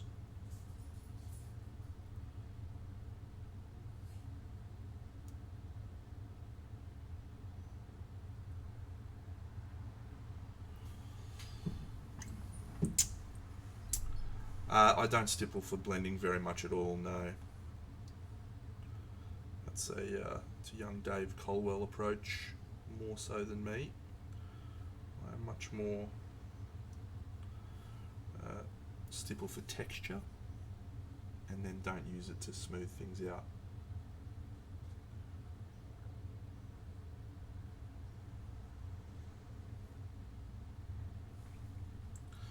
My version of stippling, if you will, what I use to smooth things out is the airbrush.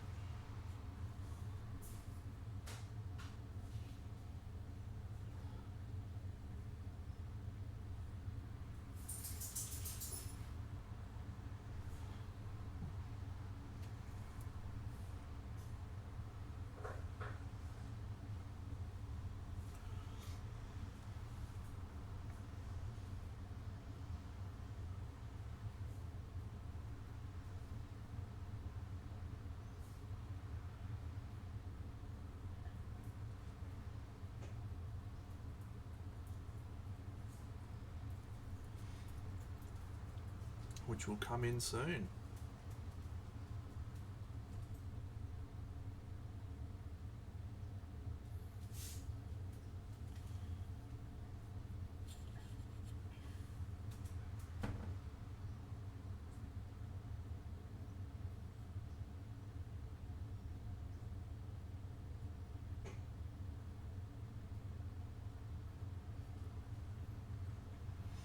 Oh, thanks, Timbo.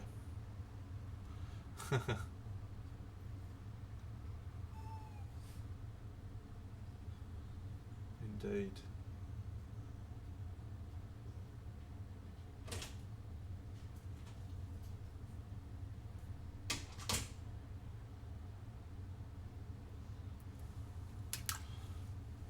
Full-time airbrushy mode could be fun. If I was a full-time, an airbrushy mode could be fun. However, I'm not. I'm merely an amateur. You were born in the darkness. I was raised by it, molded.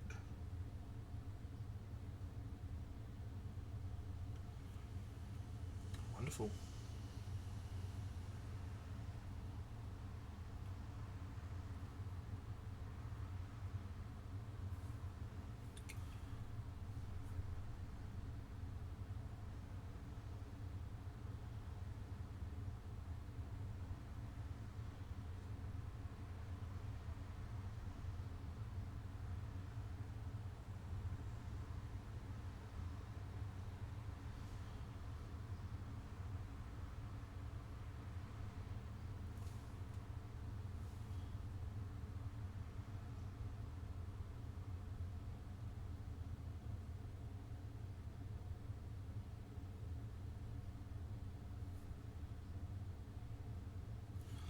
Alright, we're going to go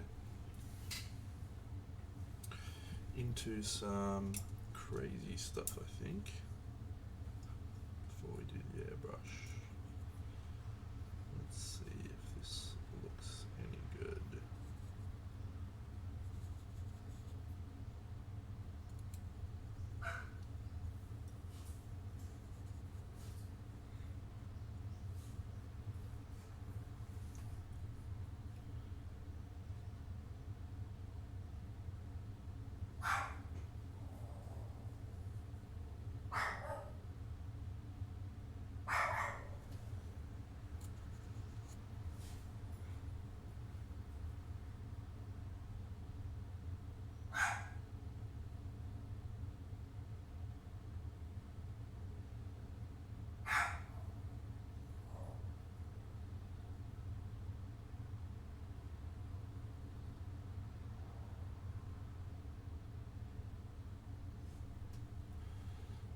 Yeah. Get him, Hugo.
Okay, let's go.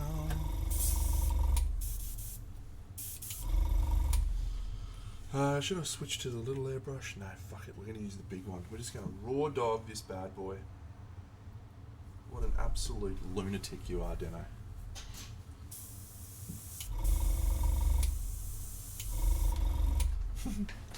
Alright, so we want to darken this colour.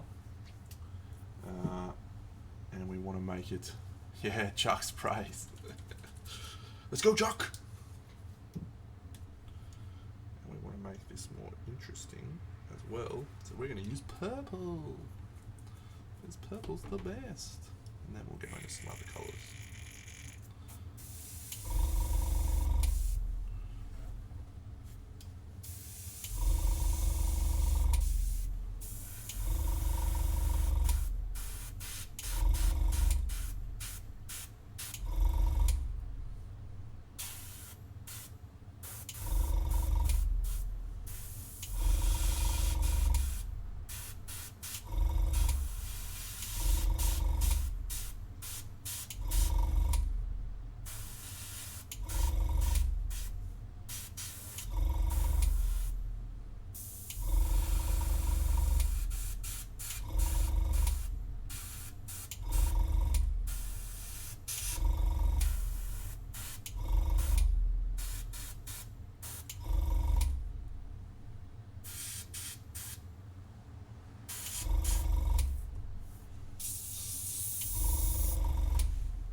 Favourite colour through the airbrush. Achillean green. With a bit of purple. Ooh, that's an awesome colour.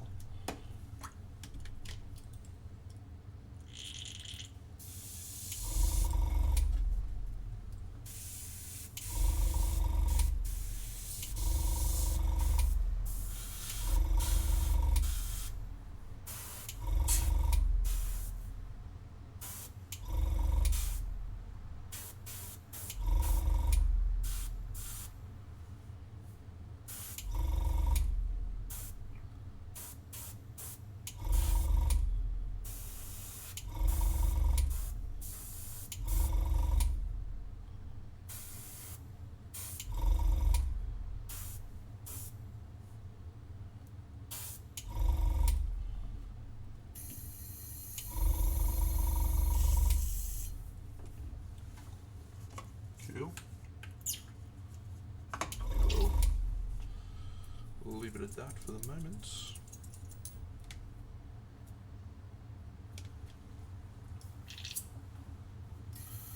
Keep having a play around.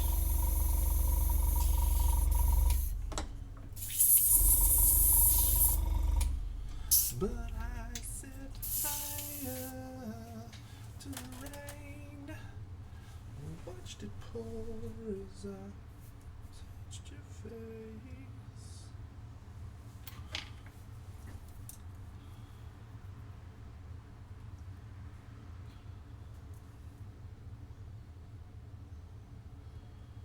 if you're worried that I've damaged the hair beyond repair, don't need to worry. Hello, folks. I do know one. His name's Andrew Buckley. Loves wearing a janky shirt. Also lives in Melbourne.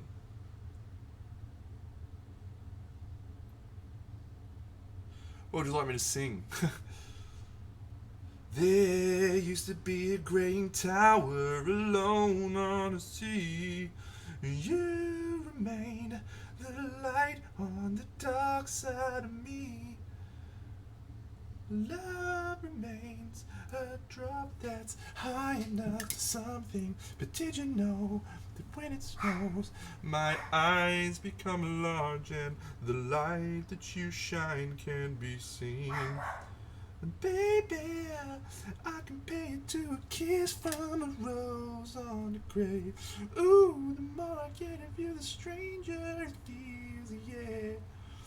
And now that your rose is blue, a light hits the something on the grave.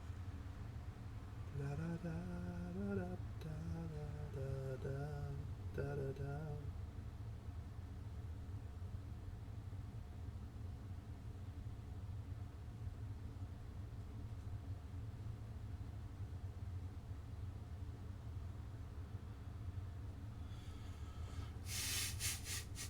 Yeah. What about that guy just being the world's fucking best at everything, hey? Fucking legend.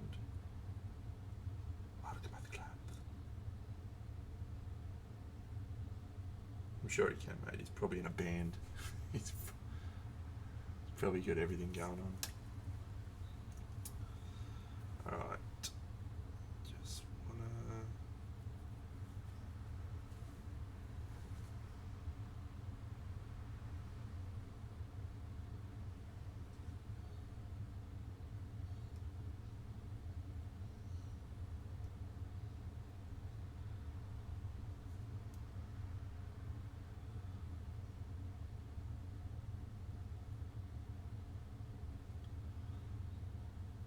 Hey, Jared.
Alright, friends, well, it's been a wonderful 2 hours so far. They've just flown by, which is so often the case when you're painting a wonderful Lucas penis sculpt. I have no time constraints on this piece. This is just a wonderful painting experience that I get to enjoy.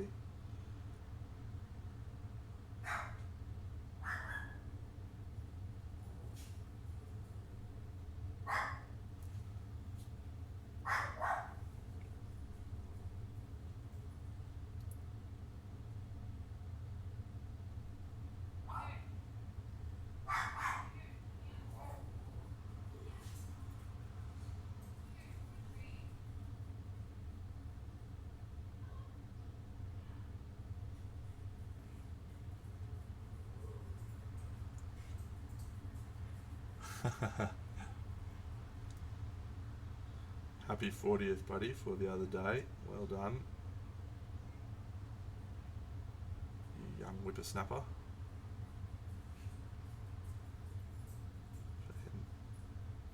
2 days younger than me.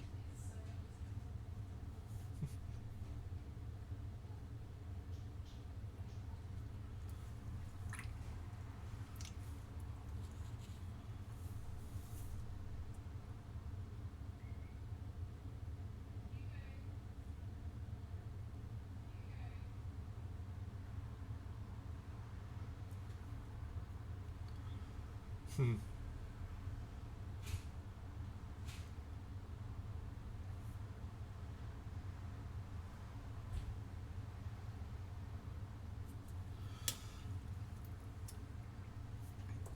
Picked up a couple more browns when I was down in. Where was I? It's down at House of War.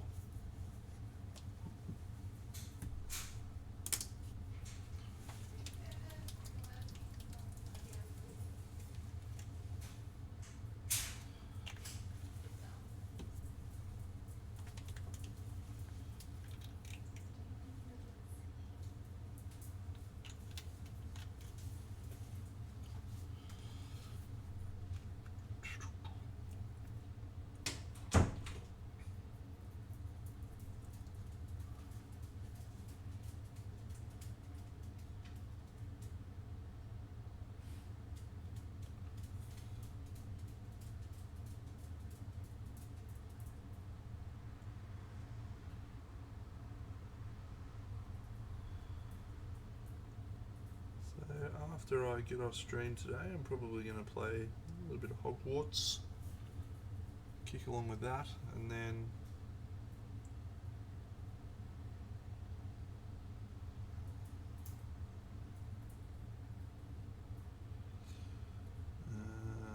don't really have any plans. We stayed up late last night playing a fucking board game. I was up till 2 a.m. playing Through the Ages, a new story of civilization, on the table. And it was fantastic.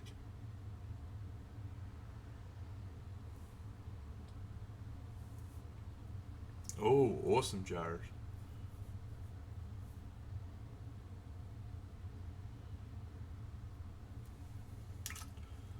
What colour for this? I think we'll go a whitish colour.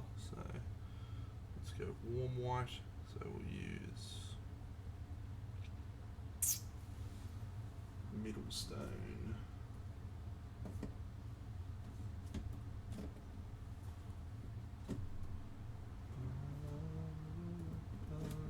Bum bum bum bum bum.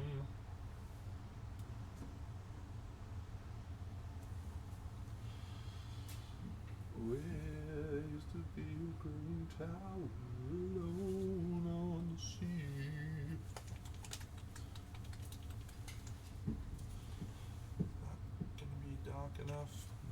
Maybe not. We'll just add a little touch, a little Bobby Dazzler. That.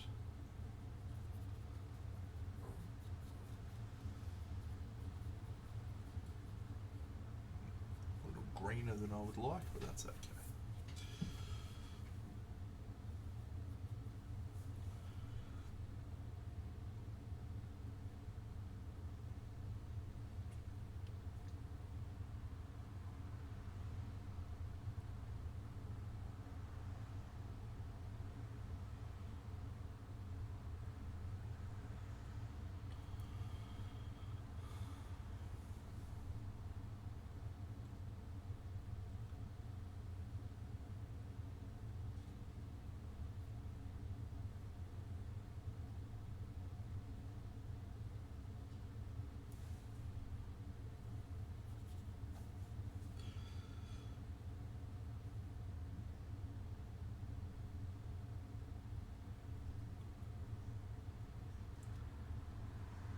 We started playing last night at like, I don't know, 8:30 or whatever, and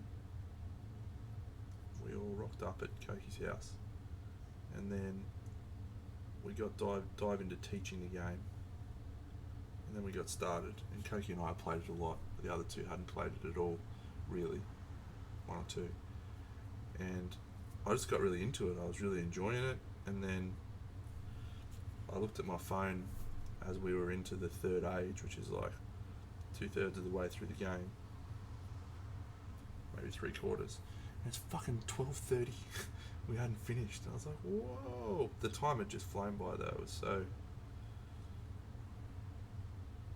quick.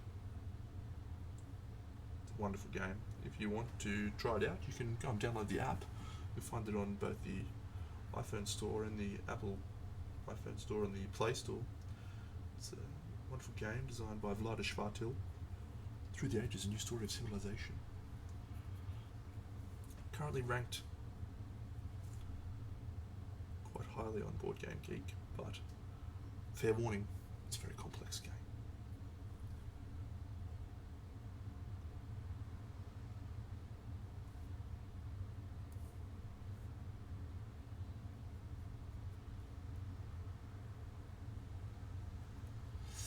It is a civilization building game where you have a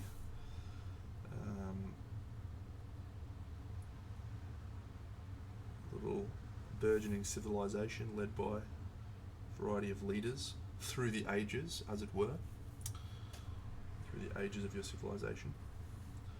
But it's not like you go out and conquer lands or anything. It's you've got a little tableau of cards that represent your civilization, which has workers and resources that you use to do stuff. You do attack other players, but it's pretty friendly. No, Kenzok, I have not sculpted this witch at all, mate. I've just painted her. I wish I could sculpt this witch, but I am not possessed of that skill set, I'm afraid.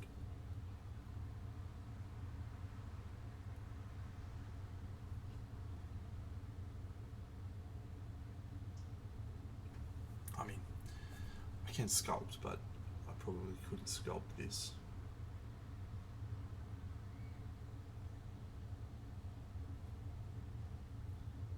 I wonder if I could sculpt something like this.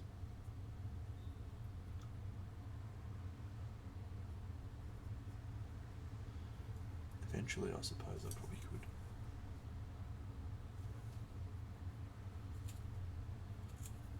It's all time, I guess, isn't it?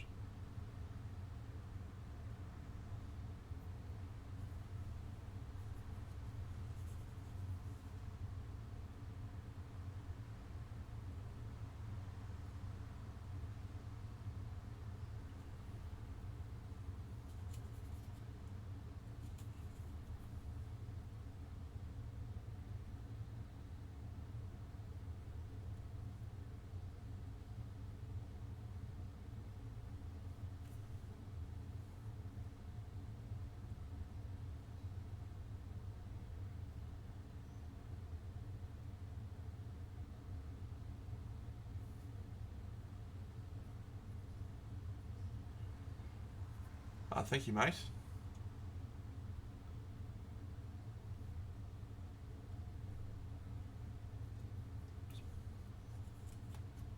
Probably just very, very lucky that you came today. And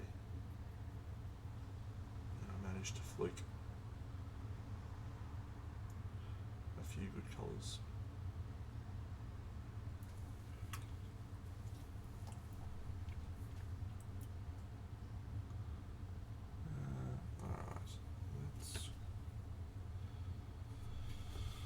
Let's go into what colour? We'll go into that.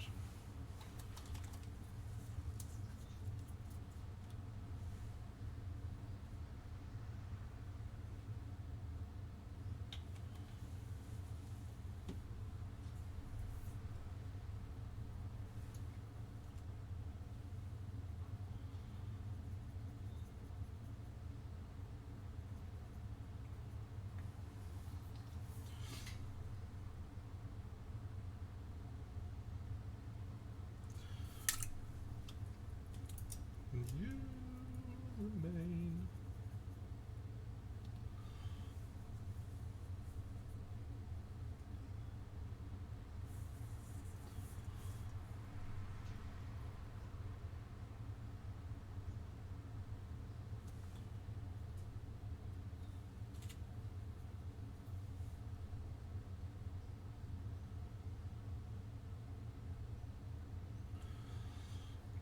I did not, no. I did like it, but I have. I don't tend to buy lots of models when I have a lot of models in my shelf that need to be done. I like to keep a trim shelf for my collection. So the collection as it stands is, you know, a decent number of models, and I feel like I need to get through some of those before I add any more to the pile. The other part of that is there's always people who buy multiple Spiras that I know that if I was like, oh hey man, did you buy that Spira? I could buy it from them. Kenzok, I'm just a painter really. I wouldn't consider myself a sculptor. A couple of my friends are really good sculptors, but I am not. I'm an amateur sculptor at best.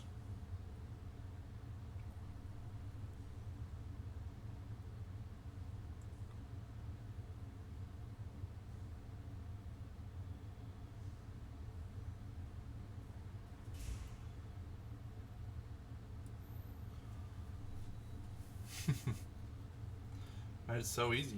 You're like, oh yeah, that's great. I want that. And then you look at your pile and you've got like 200 models sitting there.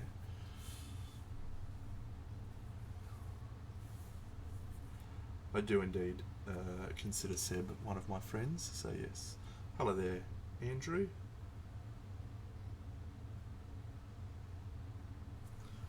So Seb would be the answer. Yes.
So everyone, we should all congratulate Andrew on his wonderful performance at the recent Arc Open. 3 gold medals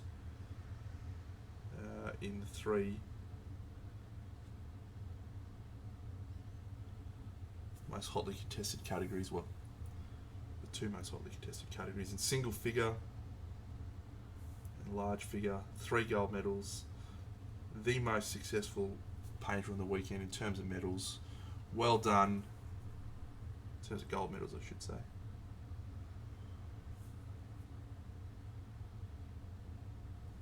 Well done, Andrew.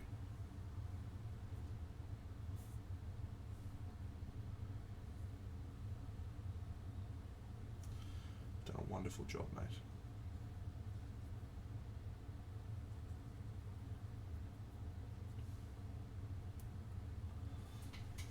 That's correct, yes. Necessity is the mother of invention.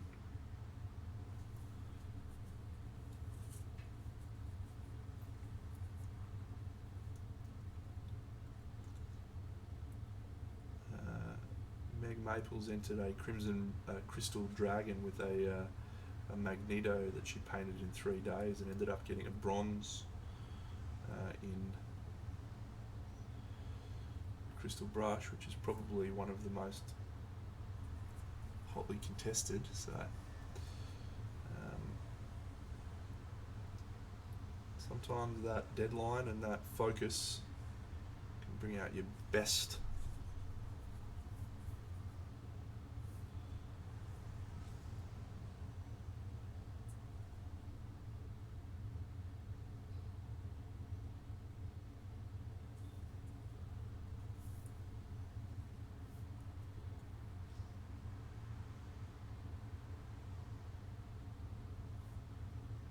And sometimes it doesn't. Sometimes you fall tremendously badly.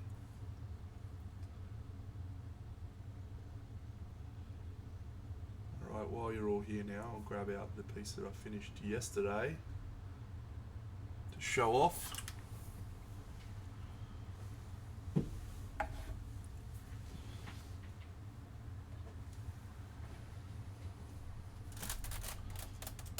Just get you a little bit more light. Yes, so this is the piece that I finished yesterday.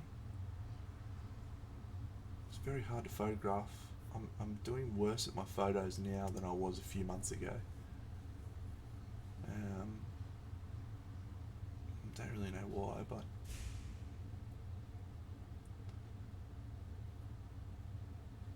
there you go. Things I like, everything about this chick. Things I don't like, everything about this chick. It was a fun piece. Good.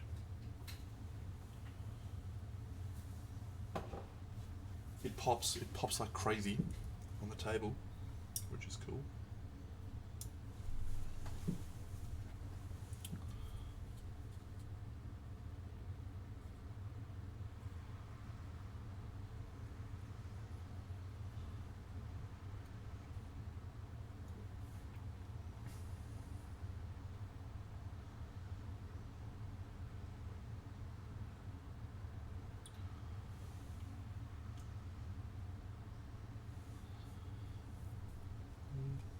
Baby, I can pay it to a kiss from a rose on the grave.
Andy, if you're there, mate, have you got that boat ready to send to me, pal?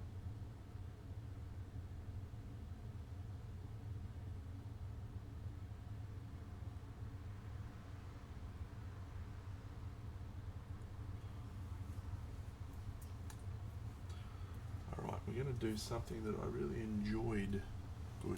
Good. Yes, the boat.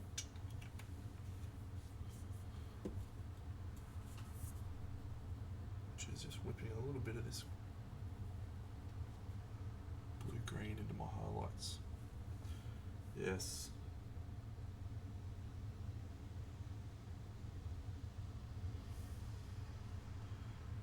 Well, it's even better than that. By virtue of how much of a celebrity I am, I got a free boat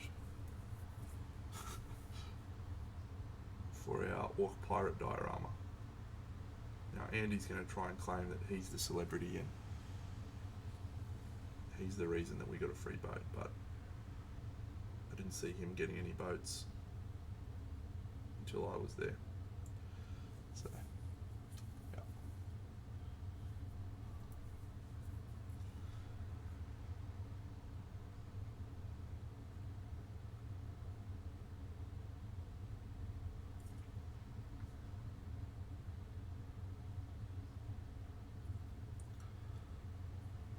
Yes, the Orc Pirate project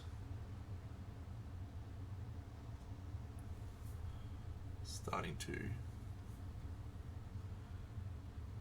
take shape. We have a boat, we have a vision. I get to do the hard stuff now, which is build it. Andy gets to do the fun stuff, which is paint it.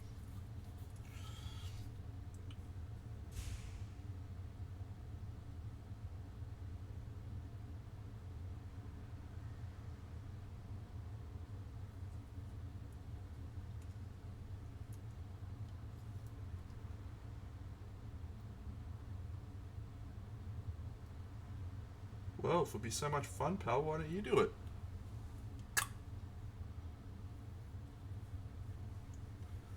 Okay, let's go.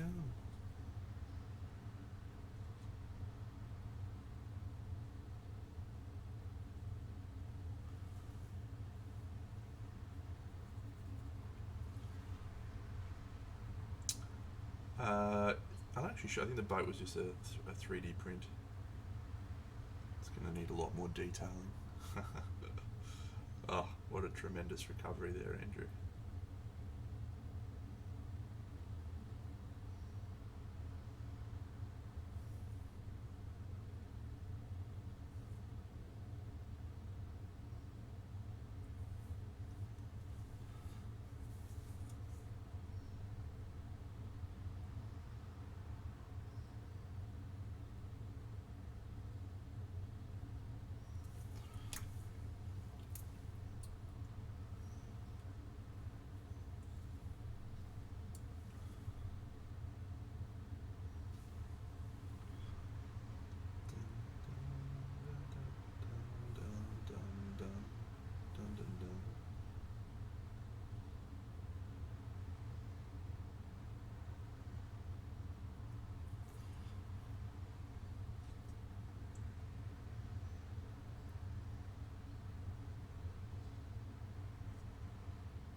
Ah, this is such a wonderful model.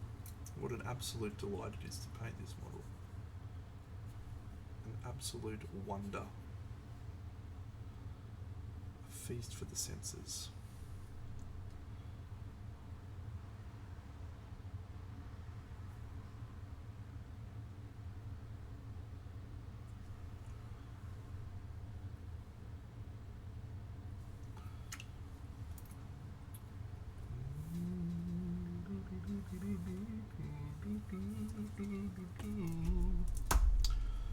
Use a bit of Cygor brown, contrast paint. I'm going to be light on the application here. I don't want this to just kill everything. Just want to darken a few little areas up. And we may come in with another contrast maybe. I think we'll go with not snakebite leather, which is my default for this, but just a little bit of gore grunter maybe.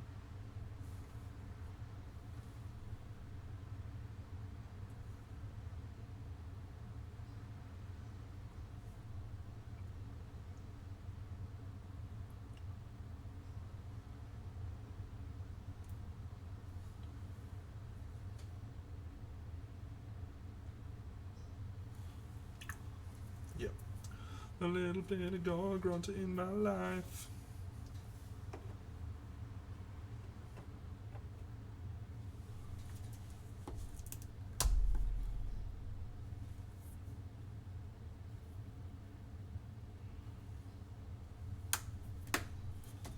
A little bit of Sandra in the sun.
Bump, bump.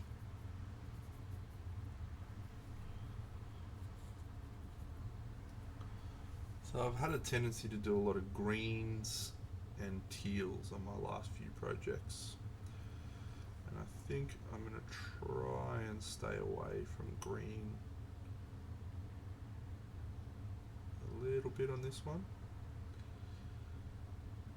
Maybe try lean more into blues and purples. A little bit plan, but we'll just see what happens naturally.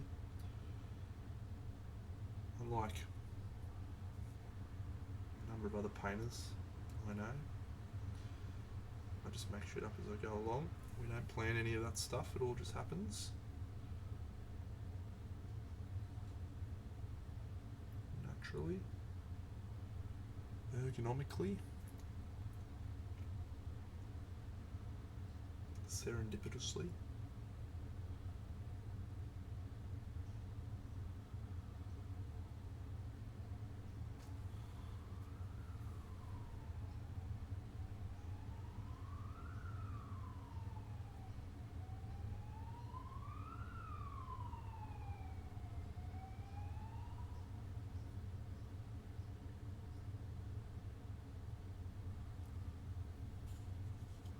So we are going to have this one look a little more like cream, I think.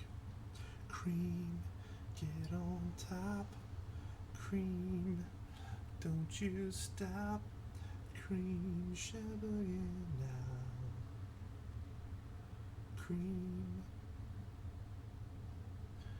get on top. Cream, don't you stop. What's the time? Back 11 o'clock.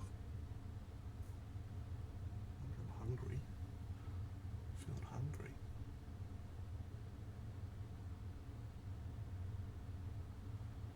Is young Benjamin streaming today? Do we get to raid on Benny?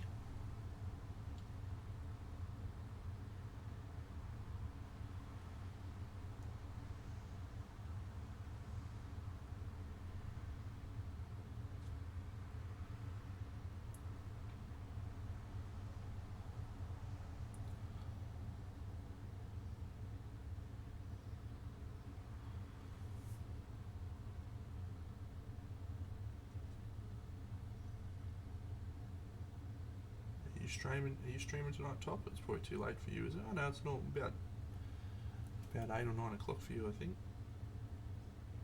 No, maybe it's more like 6 o'clock actually.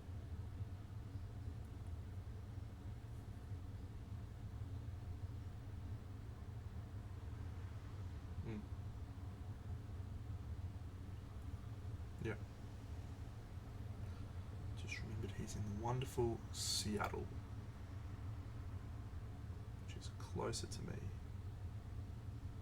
than wherever else you other champions find yourselves. Very good.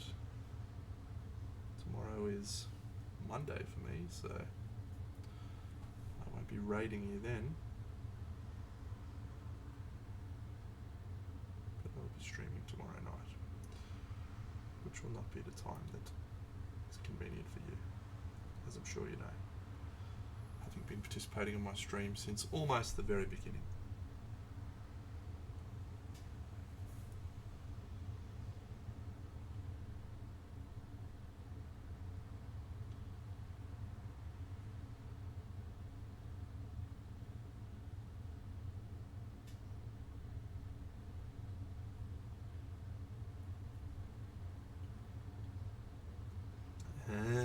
The old daylight savings goes away.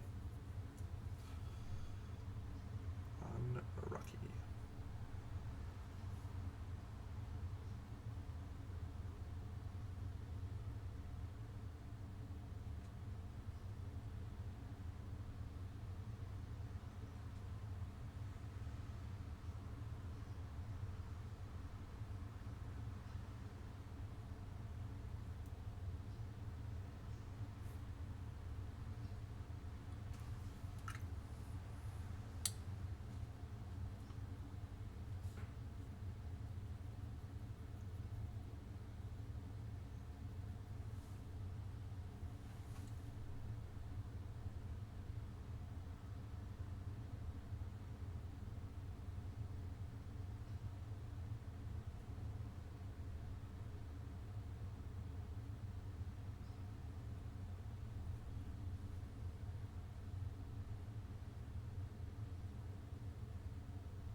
if I'm enjoying this colour at the moment.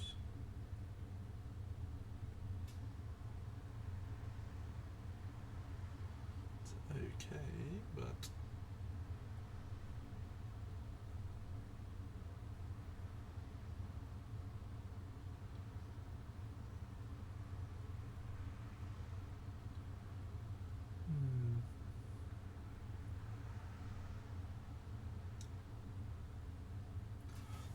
maybe take it a little bit more cold grey.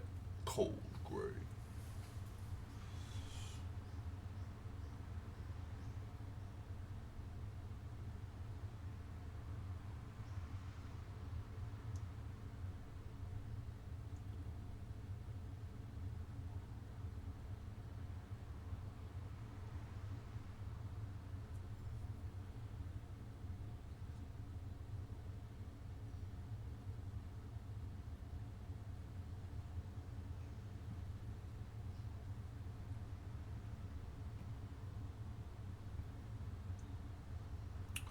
So this is a good little start to build on, friends. I think we'll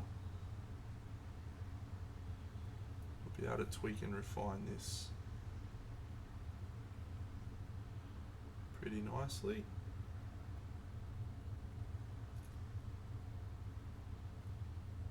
But as I said, there's no rush.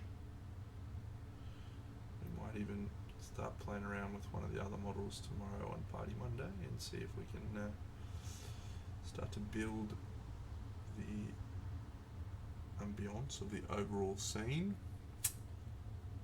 And yeah, look,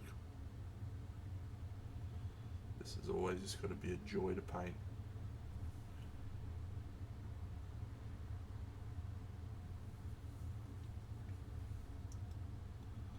Just yeah,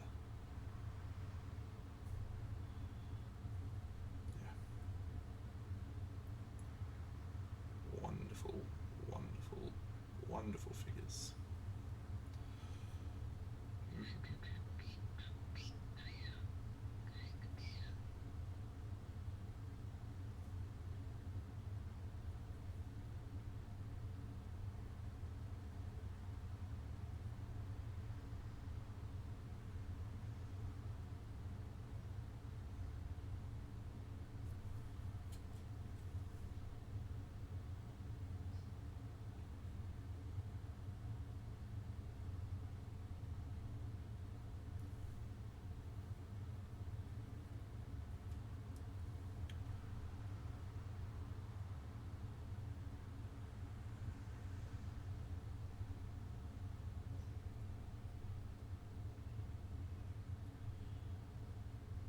Definitely need to put all of these models on the base tomorrow, just so I can actually establish the overall lighting situation and start to think about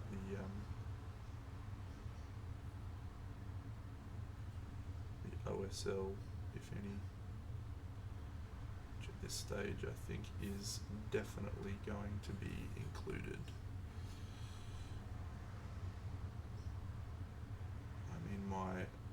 My initial thought when I bought these figures was that I was going to do a green OSL. However, there's been 800 of those versions done now. So if we're going to do an OSL, maybe we lean into the T Deno Special and go for a red OSL, which can be quite interesting, I think.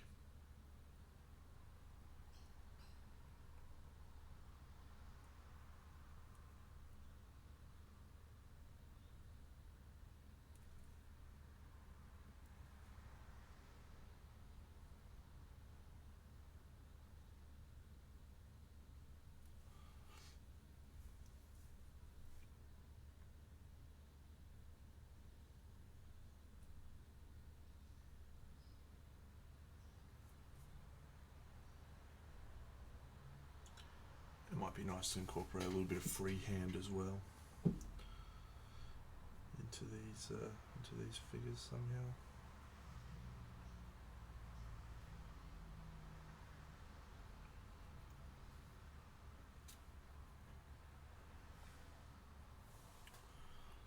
We'll see.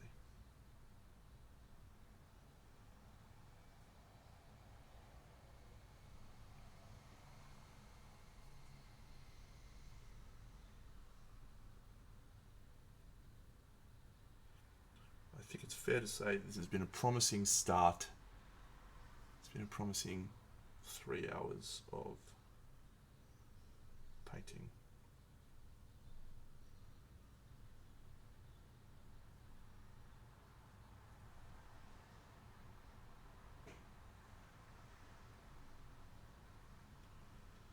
And where do we go from here?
Knock over Sibylla, mate.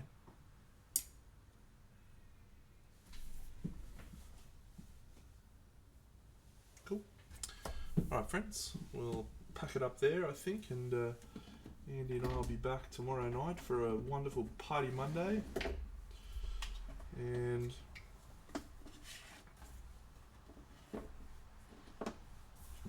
I'll start painting the next witch, I think.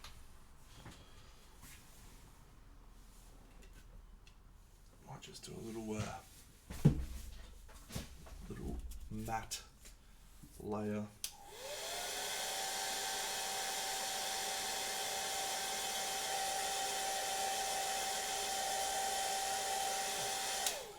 Just to see what we're working with.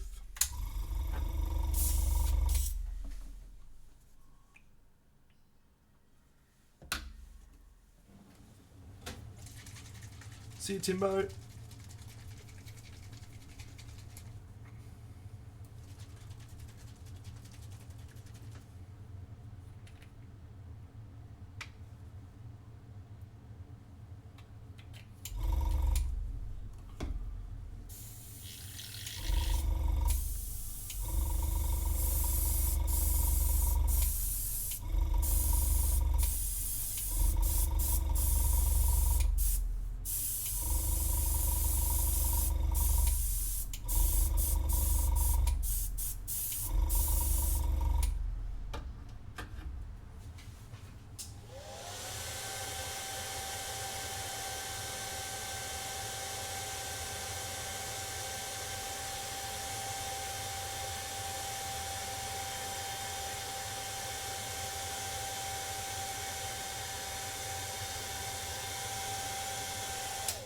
Change is quite remarkable.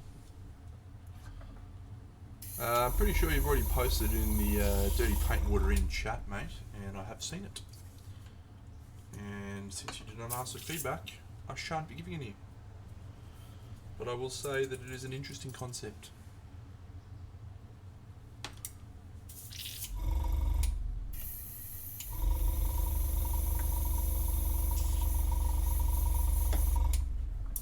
I think memory's usually pretty good. So. Alright, friends, that'll do. Let's go see who we can raid. Raid!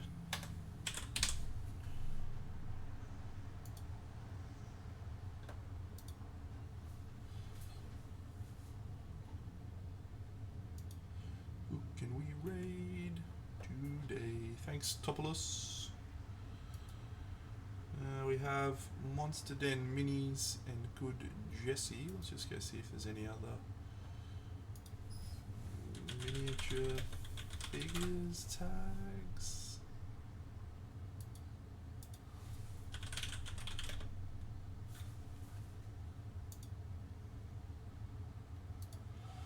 Walter's Workshop, he's a new guy, I don't think I've seen him. Lizard the Tree Wizard, let's have a look there. They're two new people.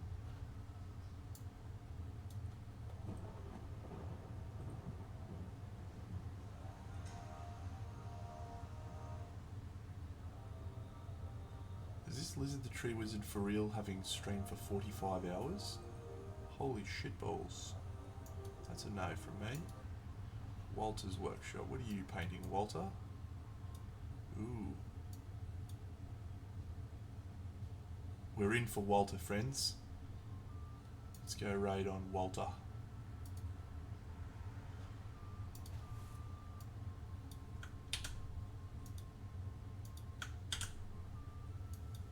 Really adult. Dot raid. I mean, there's. Yeah. Enjoy. We'll see you all tomorrow or whenever I catch you next. Have a wonderful week. Paint some cool models. I've seen some of these, like I've subscribed to some of these Patreons where